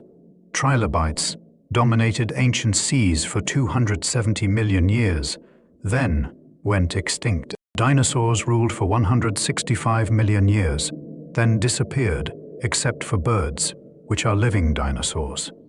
Countless other species arose and vanished, known to us only through fossils. Looking at fossils is looking at deep time. A trilobite fossil was alive 400 million years ago. It swam in ancient oceans, fed on organic matter, reproduced, died, was buried, and spent hundreds of millions of years underground before someone found it. Everything it knew, its world, its species, the conditions of that ancient ocean, is gone. Only this stone impression remains, a silent witness to a vanished era. Some fossils preserve astonishing detail. Insects in amber, captured 100 million years ago, look like they died yesterday. Feathers, skin impressions, even soft tissues occasionally fossilize under perfect conditions. These give us glimpses of what ancient life actually looked like: color patterns in feathers, textures of skin, arrangements of scales. The most poignant fossils are those showing behavior: a mother dinosaur protecting her eggs, both killed and buried together. Fighting dinosaurs locked in combat when they died, now frozen in stone forever. A trail of ancient footprints, showing where an animal walked 150 million years ago, its path preserved while the animal itself vanished without trace. Humans are latecomers to this story. Our species, Homo sapiens, has existed for about 300,000 years. That is a fraction of a percent of Earth's history. If Earth's history were a 24-hour day, humans would appear in the last second before midnight. And our recorded history, civilization, writing cities, would be a fraction of that last second. We rebrief, recent, barely registered in geological time. Will we leave fossils? Possibly. Under the right conditions, human bones might fossilize. Our cities might leave traces, layers of concrete, plastic, metal. Future geologists might find these and recognize them as evidence of a technological civilization, or everything might erode away, leaving only subtle traces: a spike in atmospheric carbon, a layer of synthetic materials, hints that something unusual happened at the boundary between the Holocene and whatever epoch follows. Fossils remind us of impermanence. Every organism that left a fossil went extinct. Every ecosystem preserved in stone has been replaced. The Earth you are living on is just the latest version in a long series of different Earths, different climates, different continents. This version 1T last either. Earth will continue changing, evolving, hosting new life forms, burying some as fossils, while others vanish without trace. Earth's climate oscillates. For the past 2.6 million years, ice ages have come and gone in regular cycles. Massive ice sheets advance from the poles, covering continents in glaciers kilometers thick. Then they retreat, melting, releasing water back to the oceans. Then they advance again. This cycle repeats roughly every 100,000 years, driven by subtle changes in Earth's orbit and axial tilt. During ice ages, sea levels drop as water gets locked in ice. Coastlines extend further. Land bridges emerge. Animals and early humans migrate across what are now ocean straits. The world is colder, drier, harsher, and yet life persists, adapts, finds ways to survive. Then the ice retreats, warmth returns, glaciers melt, seas rise, forests spread into regions that were tundra. This is called an interglacial period. We are in one now, the Holocene interglacial, which began about 11,700 years ago, when the last ice age ended. Human civilization arose during this warm, stable period. The ice ages themselves are dramatic but slow. They advance at meters per year, grinding across landscapes, carving valleys, scouring bedrock. Over thousands of years, they reshape entire continents. Then, as climate warms, they retreat just as slowly, leaving behind a changed landscape. U-shaped valleys, moraines, erratic boulders carried hundreds of kilometers from their origin. Evidence of ice ages is everywhere. Scratches on bedrock show where glaciers dragged boulders across stone. Thick deposits of unsorted glacial debris mark where ice sheets stopped and melted. Boulders sitting incongruously on landscapes where they don't belong, glacial erratics, were carried by ice and left behind. When the ice melted, lakes in northern latitudes are often glacial in origin, gouged out by ice, filled with meltwater. The Great Lakes in North America, the lakes of Scandinavia, the countless lakes dotting Canada and northern Europe.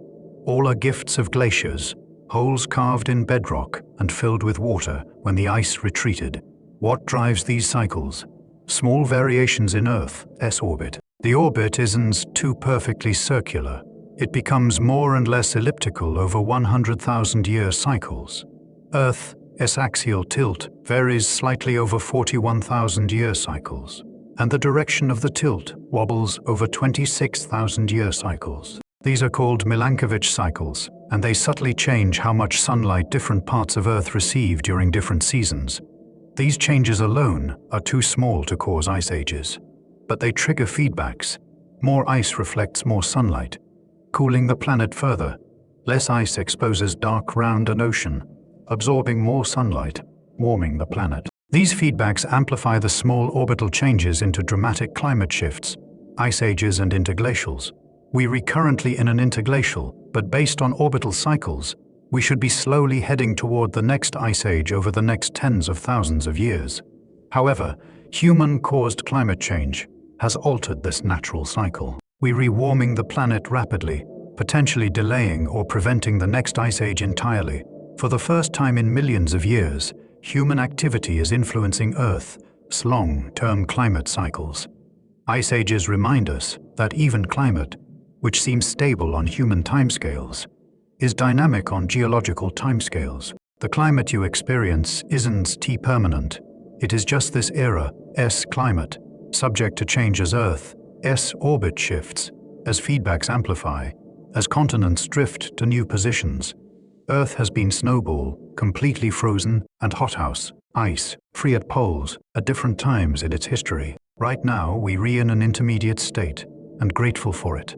This is the climate that allowed human civilization to flourish. All of human history, from the first stone tools to today, spans about 3 million years. That sounds long until you compare it to Earth's 4.5 billion year history. On that scale, humans have been here 0.067% of Earth's existence. Recorded history, writing, cities, civilization, covers only the last 5,000 years. That is 0.001% of Earth time. We newcomers barely arrived. If you compress Earth's history into a single year, with Earth forming on the 1st of January, humans don't appear until the 31st of December at 11:52 p.m. All of recorded history happens in the last few seconds before midnight. Your entire life is a fraction of that final second. You are here for an instant in Earth's long day. This comparison could feel diminishing, like your life doesn't matter against such vastness. But there is another way to see it. You are part of something ancient and ongoing. The atoms in your body have been part of Earth's story since the beginning. They've cycled through rock, water, atmosphere, countless organisms. They temporarily arranged as you, experiencing this brief moment before dispersing again to become parts of other things. Earth's timescale also offers perspective on human concerns. The things you worry about, deadlines, conflicts, possessions, exist on your timescale. Earth doesn't notice them. Earth operates on scales of millions of years. Continents drift, species evolve and go extinct. Ice ages come and go. Your anxieties, real as they are to you, are invisible to the planet. This is meant to invalidate your concerns. They matter to you, and that makes them matter. But holding human time and Earth time together creates balance. Yes, your problems are real, and yes, they're temporary, small within the larger context, part of a universe that will continue long after you are gone. Ancient peoples felt this intuitively. They built monuments to outlast themselves. Pyramids, stone circles, temples. These structures were meant to touch Earth time to be permanent against the impermanence of human lives. Some succeeded. The pyramids have stood 4,500 years, but even they will eventually erode, become dust, be recycled into new rock. Nothing human is permanent on geological scales. And yet, humanity is changing Earth. We're realtering the atmosphere, modifying the climate, causing extinctions at rates comparable to mass extinction events in the fossil record. Our impact is visible from space. Cities glowing at night, deforested regions, altered coastlines. In geological terms, we're recreating a new layer in Earth's rock record. The Anthropocene layer, full of plastic, concrete, radioactive isotopes, and fossilized remains of domesticated species. Future geologists, if they exist, will see this layer and know something significant happened. Whether they'll know it was caused by an intelligent species, or just interpret it as another anomalous event in Earth's long history, is uncertain. But we're leaving a mark, brief as our tenure is, significant in proportion to its brevity. The balance, then, is this: live your life fully, knowing it matters to you and those around you, but also hold it lightly, knowing it is brief against Earth's deep time. Be urgent when urgency is needed, but also be patient, recognizing that the planet operates on timescales that dwarf human concern. Find meaning in the moment while acknowledging the vast context. Be both important and insignificant, important in your sphere, insignificant in geological time. Both truths can coexist, and holding them together creates perspective that is neither nihilistic nor egotistical, but balanced and real. After everything we've explored, physics, biology, geology, psychology, we return to the fundamental question: what is time? We've seen how time behaves, how it is measured, how it is experienced. But what is it? What is the nature of this thing that governs our lives so completely? Physicists have theories. Einstein showed time is woven into spacetime, relative and flexible. Quantum mechanics suggests time might be emergent, arising from deeper structures. Thermodynamics links time to entropy. But none of these answers the basic question: what is the essence of time? Is it a dimension, a process, an illusion? The question becomes strange when you examine it closely. We experience time constantly. We live in it, age through it, measure our lives by it. But when asked to define it, we stumble. St. Augustine said, "What then is time? If no one asks me, I know what it is. If I wish to explain it to him who asks, I do not know." This is philosophy's hard problem of time, analogous to the hard problem of consciousness. We can describe time's effects, its behaviors, its correlates. But the thing itself, the essential nature of temporal flow, of past becoming present, becoming future, remains mysterious. Some philosophers argue time is fundamental, built into the fabric of reality. The universe is inherently temporal. Change is real. Becoming is real. The present moment advances through time like a searchlight, moving through a dark landscape, illuminating successive moments, as now. At the deepest level, perhaps at the quantum or information, theoretic level, time doesn't exist. What we call time emerges from more basic, timeless structures, like how temperature emerges from molecular motion. Time is real at our scale, but not at the fundamental scale. Physical processes happen, particles interact, fields evolve, but the experience of time, the sense of flow, the distinction between past and future, these are added by minds. Without observers, there is no time, just a series of physical states with no inherent temporal quality. Each view has adherents and problems. If time is fundamental, why do physics equations mostly work the same backward and forward? If time is emergent, what is it emerging from? If time is subjective, how do multiple observers coordinate their experiences? The mystery deepens when you consider time's arrow. We've seen that entropy increase creates an arrow, but that is statistical, not fundamental. The universe could, in principle, evolve toward lower entropy. It is just astronomically unlikely. So time's direction isn't written into the laws of physics. It is a contingent fact about our universe's initial conditions and statistical tendencies. This means time's flow might not be universal or necessary. In other universes, if they exist, time might work differently, or not exist at all. Time could be local to our universe, or even local to our epoch within our universe. Before the Big Bang, if before makes sense, time might not have existed. After heat death, time might cease to be meaningful. So we're left with mystery. Time is the framework of experience, the medium in which we exist, the dimension that orders all events. And yet, we don't know what it is. We use it, measure it, live by it, but its essential nature eludes us. This isn't failure. Some things might be unknowable, not because we're not smart enough, but because they're too close to us, too fundamental to our perspective. Asking, "What is time?" might be like asking, "What is existence?" The question reaches bedrock and finds no deeper level to explain things from. Here is a radical idea. Past, present, and future all exist simultaneously.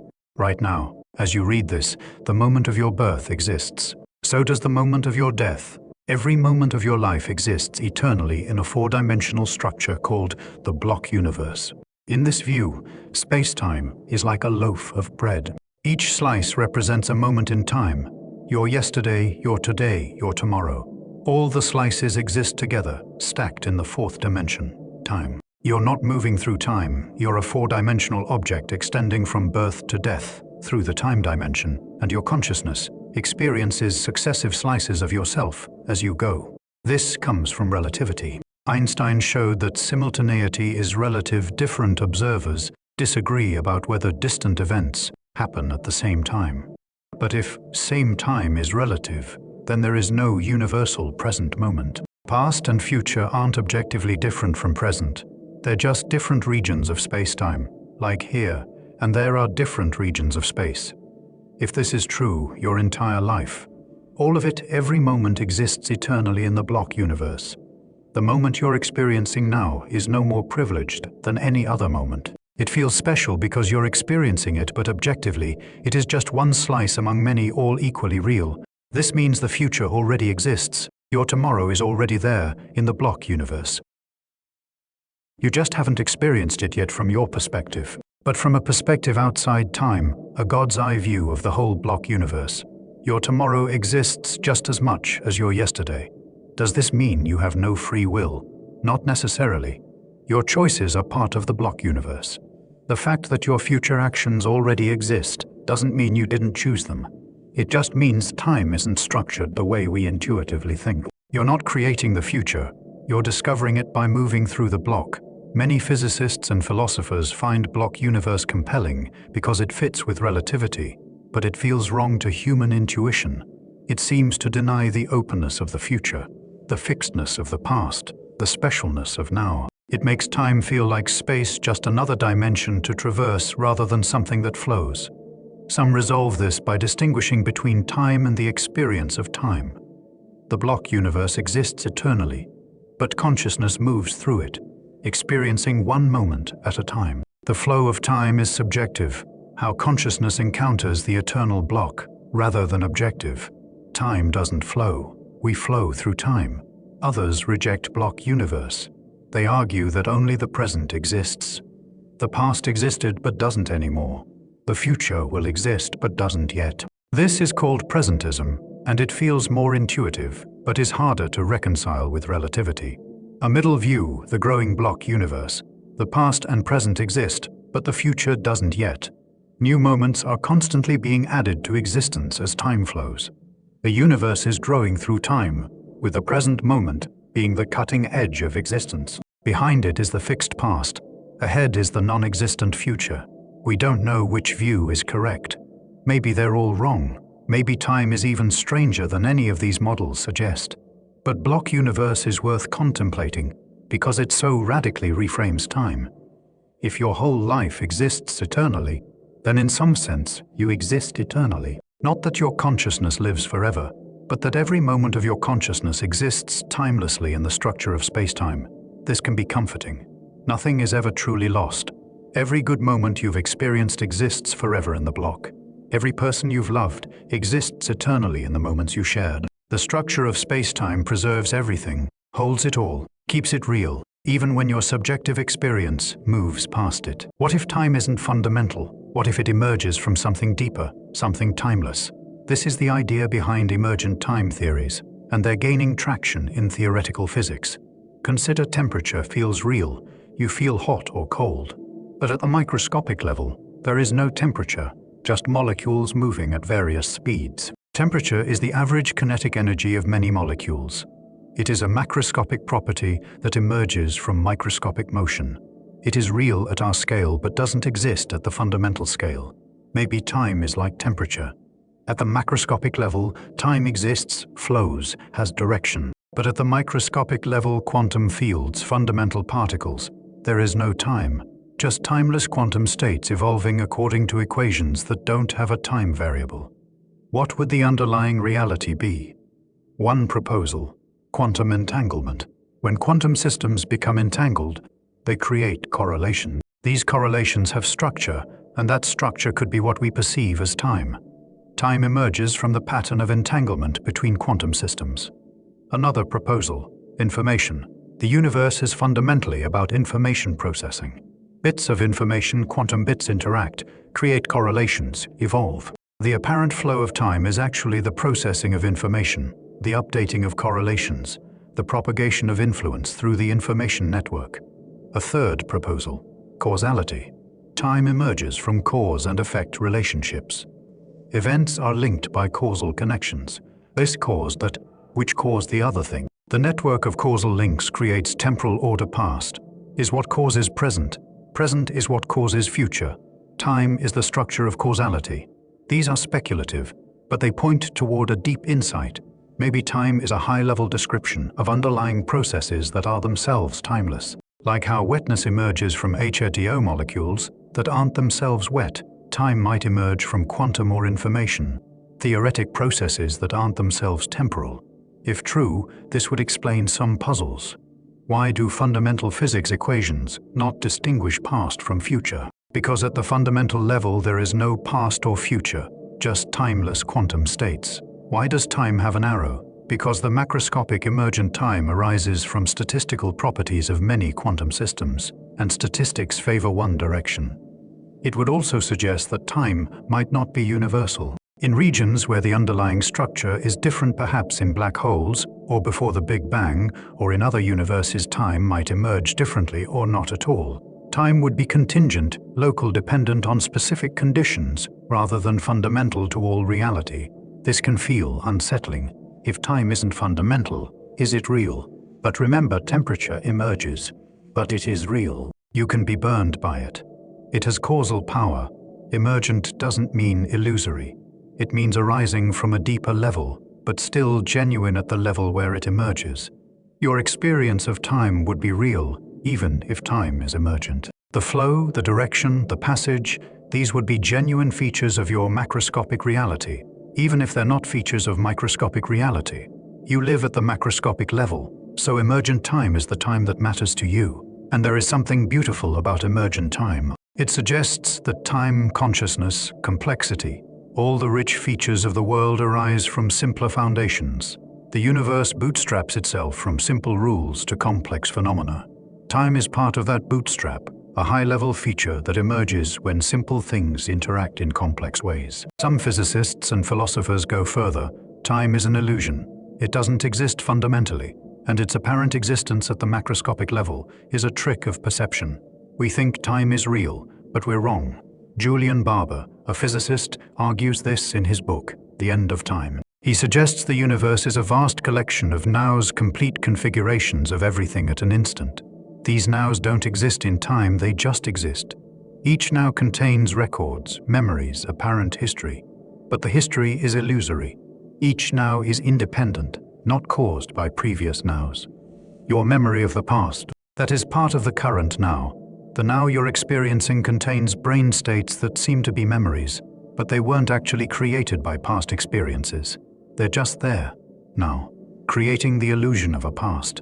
This sounds crazy, and Barber admits it contradicts intuition completely. But he argues it is what quantum mechanics and relativity point toward when taken to their logical conclusion. The universe is timeless, and our experience of time is an artifact of how conscious beings are structured within timeless nows. A less radical version, time exists, but is less real than space. Brian Greene compares it to up. There is no absolute up in the universe. Up depends on where you're standing. Similarly, there is no absolute time. What is past, present, or future depends on your reference frame. From this view, asking, does time flow, is like asking, does up point in a particular direction? The question doesn't make sense without specifying an observer. Time flows from your perspective, but from a timeless perspective. If such a thing exists, all moments simply are, without flow. These ideas challenge common sense, but they emerge from taking physics seriously. If relativity says different observers have different nows, maybe there is no objective now. If quantum mechanics allows timeless equations, maybe time isn't fundamental. The math points toward time being less absolute. less fundamental, less real than we assume. But even if time is illusory at some deep level, it is a persistent, consistent, useful illusion. You can't live without it. You can't make sense of cause and effect, of change, of your own experience without treating time as real. So maybe the right stance is pragmatic. Time is real enough for the purposes of living. This is similar to how we treat other emergent phenomena. Money is just paper and metal and electronic records, but it is real enough to organize economies. Governments are just agreements and institutions, but they're real enough to wield power. Time might be just an emergent or subjective phenomenon, but it is real enough to structure your life. And who is to say what counts as really real? If time is an illusion, it is an illusion we can't escape, that we share with everyone else, that is consistent across all observations. At that point, calling it an illusion rather than real seems like semantic quibbling. It is as real as anything you experience. So whether time is fundamental, emergent, or illusory, it matters to you. You experience it. You age through it. You remember the past and anticipate the future. Whatever time's ultimate nature, its phenomenology is undeniable.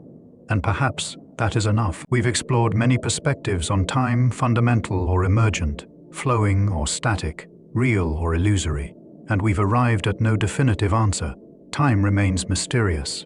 This is frustrating if you want certainty, but it is also an invitation. Mystery is space for wonder. If we fully understood time, if we could explain it completely, it would become mundane. The fact that time remains partially mysterious, that we don't know if it is fundamental, don't know if it flows, don't know what creates its arrow, keeps it interesting, keeps it worthy of contemplation. In fact, you'll never have certainty about time's nature, but you can't wait for certainty to live your life. So you move forward, or rather, you experience yourself as moving forward.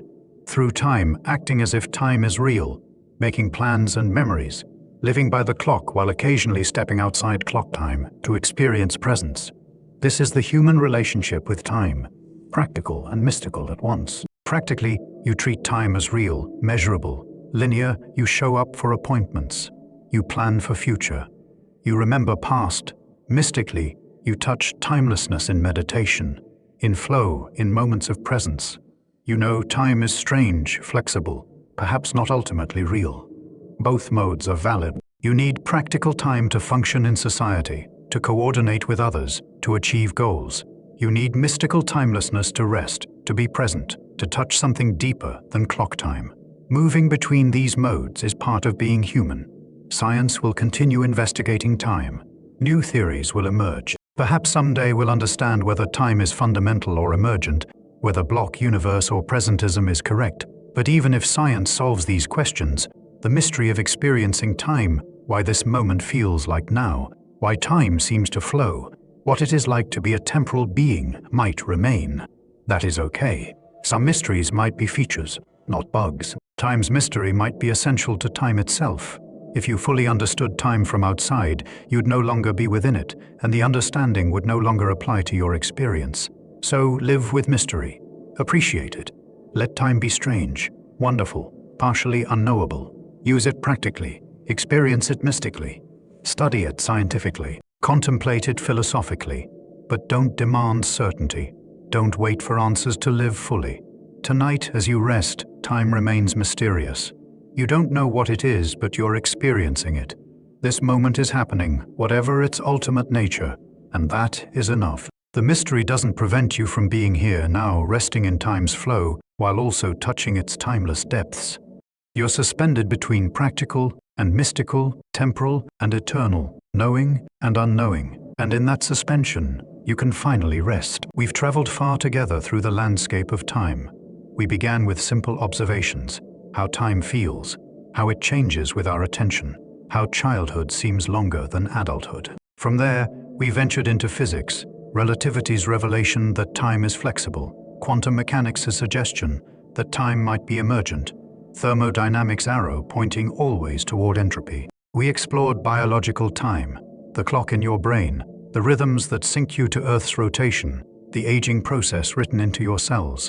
We expanded to cosmic time stars burning for billions of years, galaxies colliding over eons, the universe aging toward heat death. We contemplated deep time, Earth's patient geology, continental drift, measured in fingernail growth, fossils preserving vanished life. We turned inward to psychological time memory, constructing continuity, childhood's slowness and adulthood's speed, flashbulb memories and false memories, time perception shaped by attention and emotion. We touched timeless states, meditation's eternal now, flow's dissolution of duration, presence as the doorway out of time. And we confronted mystery, the hard question of what time actually is, competing theories offering no final answers, the possibility that time is fundamental or emergent or illusory, the humility of not knowing. Through all of this, a theme emerged: time is both real and strange, both practical necessity and deep mystery. You live in time, you can't escape it, but you also transcend it. You're bound by clock time, while capable of touching timelessness. You age and die, yet the atoms that make you are ancient and will persist. You're temporary and eternal at once. This journey wasn't meant to provide certainty. It was meant to enrich your relationship with time. Now, when you check the clock, you might remember that time is relative, that your now isn't universal. When you feel rushed, you might recall that time's urgency is constructed, that you can rest in presence. When you worry about the future, you might remember heat death's perspective, that everything is temporary. You're not meant to carry all this knowledge consciously. Let it settle into background awareness, informing your relationship with time without requiring constant attention. The goal was never to make you an expert on time. It was to deepen your appreciation, your wonder, your peace with temporal existence. And now, having journeyed far, we return home. Home to this moment, this breath, this simple present that has been here all along. All the exploration was a circle, leading back to where we started.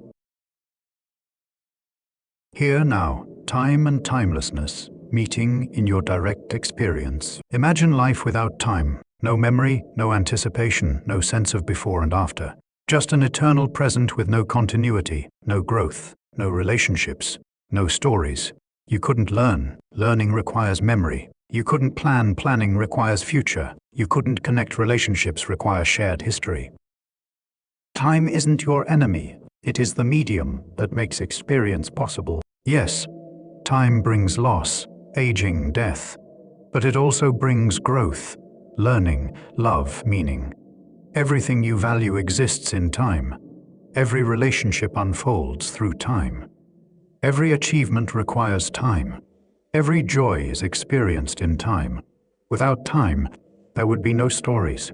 Stories require sequence. This happened, then that, then this. Without sequence, there is no narrative, no drama, no resolution.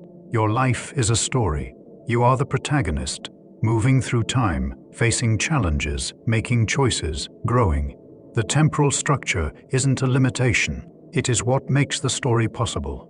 Without time, there would be no music. Music is organized time, rhythm, melody, harmony unfolding across duration. A chord played eternally with no change would be noise, not music.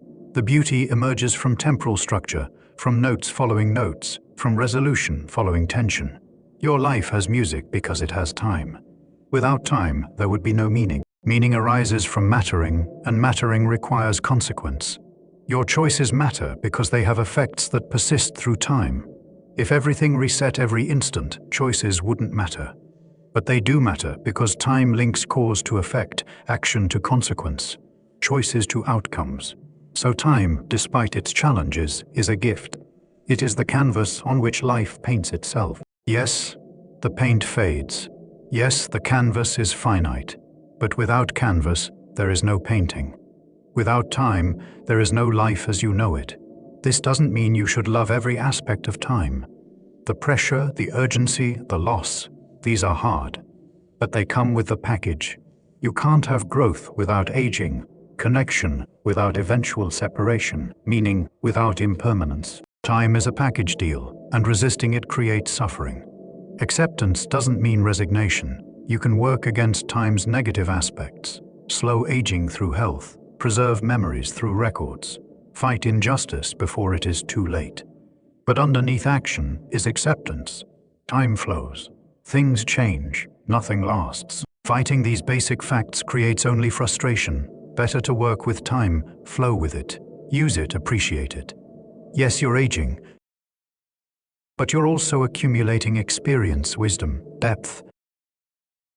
Yes, moments pass, but they're replaced by new moments, each one an opportunity. Yes, you'll die, but you're alive now, and that is the miracle.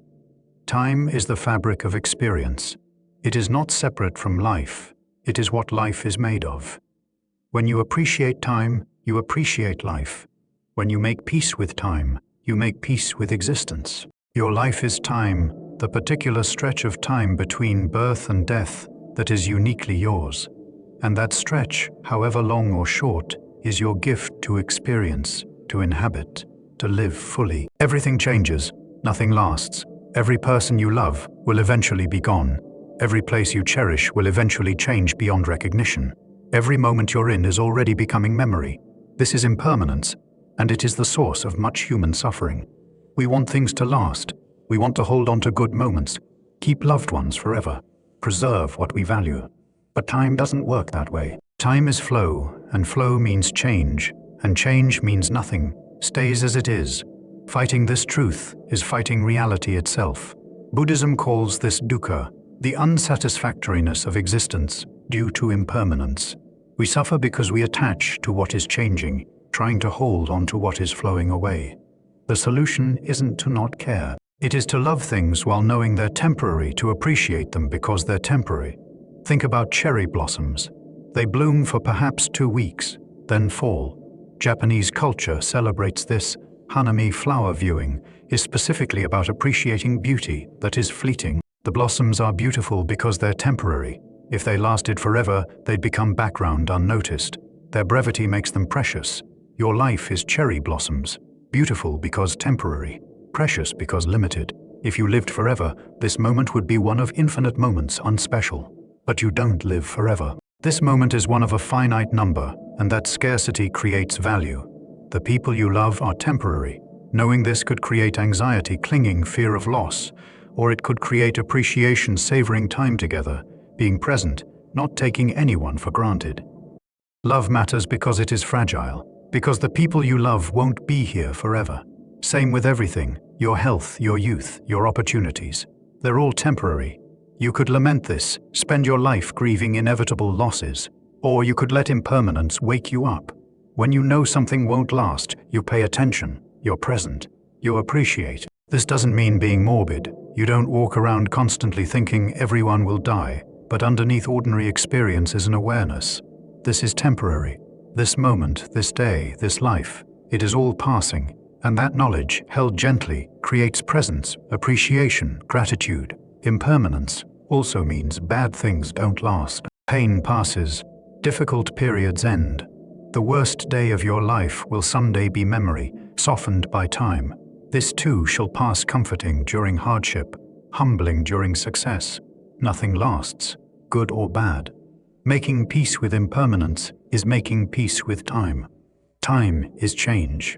Change is impermanent. If you want time to exist, and you need it to exist for life to be meaningful, you have to accept impermanence. They're the same thing. So instead of fighting impermanence, embrace it. Let things be temporary. Let moments pass. Let people come and go in your life. Let yourself age. Let everything flow. And find that letting go, truly letting go, creates a different kind of joy. Not the clinging joy of I have this and want to keep it, but the open joy of I'm experiencing this now fully, knowing it won't last, and that is okay. This is grief in advance. But it is also love in full awareness. You love knowing you'll lose. You appreciate knowing things will change. You're present, knowing presence itself is temporary. And this bittersweet awareness is more real, more honest, more peaceful than denial could ever be. After all the exploration, all the science and philosophy and contemplation, we come back to something simple, this moment. Right here, right now. You, breathing, existing, aware. This is all there is. This is all there has ever been. Every previous moment was experienced as now, when it occurred. Every future moment will be experienced as now, when it arrives. The present is all you ever have direct access to. Past is memory now.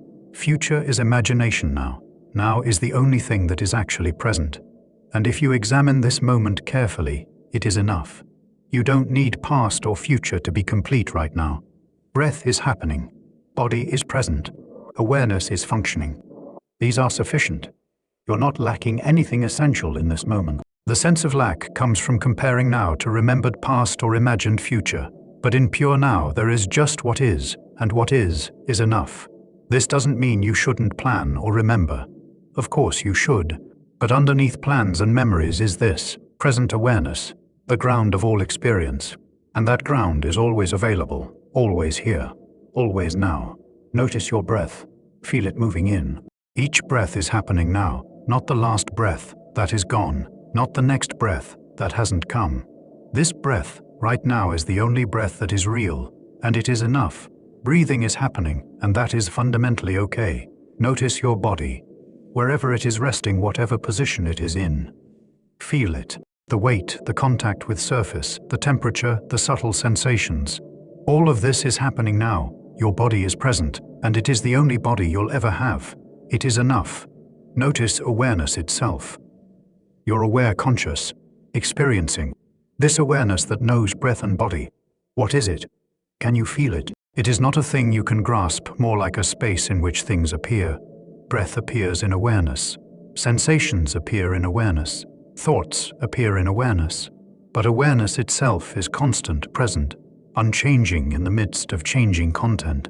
This awareness is your deepest home, not your body that is changing, aging. Not your thoughts, they come and go. Not your emotions, they shift constantly. Awareness is what remains through all changes. It is what is present in every moment of your life. It is what you are at the deepest level. And awareness exists only now. It is never not now for awareness. Awareness doesn't remember or plan. It just notices what is present. This is the eternal now that mystics speak of. Not a long time, but a timeless quality of present awareness that is always already here. You don't have to achieve this. You don't have to become present. You already are present. You just have to notice it. Stop reaching for past or future and notice you're here. Now, always have been. Always will be. Every moment of your life has been now. You live in eternal now whether you realize it or not. So let everything else fall away for a moment. The story of your life, your plans, your worries, your hopes, let them rest. Just be here breathing. Aware, existing. This is enough. This is home. You've been traveling through ideas about time, but you've always been here in this simple present, this enoughness, this home. You're tired now. You can feel it, can't you? The weight of body, the softening of thoughts, the gentle pull towards sleep. This is natural. Your body knows what it needs. It has been keeping time all day, tracking light and darkness, releasing hormones, preparing for this moment, the surrender into sleep. Sleep is a nightly practice of letting go of control, of consciousness, of time itself. You can't force sleep. You can only allow it. Create conditions, relax, and then let sleep take you when it is ready. This is trust. Trust in your body's wisdom. Trust in the process. Trust in letting go. As you drift towards sleep, time becomes negotiable. You're still aware, but awareness is softening. Thoughts are slowing. The boundary between waking and sleeping blurs. You might catch yourself dreaming while still partly awake. Hypnagogic images, strange half-thoughts. You're in the liminal space between time and timelessness. In deep sleep, there will be no time.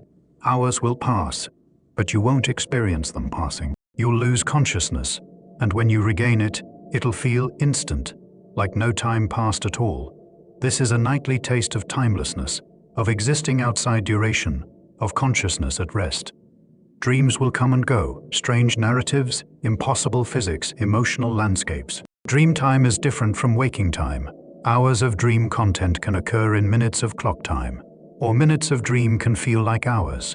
Time is fluid in dreams, unconstrained by waking logic, and then deep sleep again, dreamless, dark, restful. Your body is healing, brain consolidating memories, cells repairing damage, all without your conscious participation. Your body knows how to do this.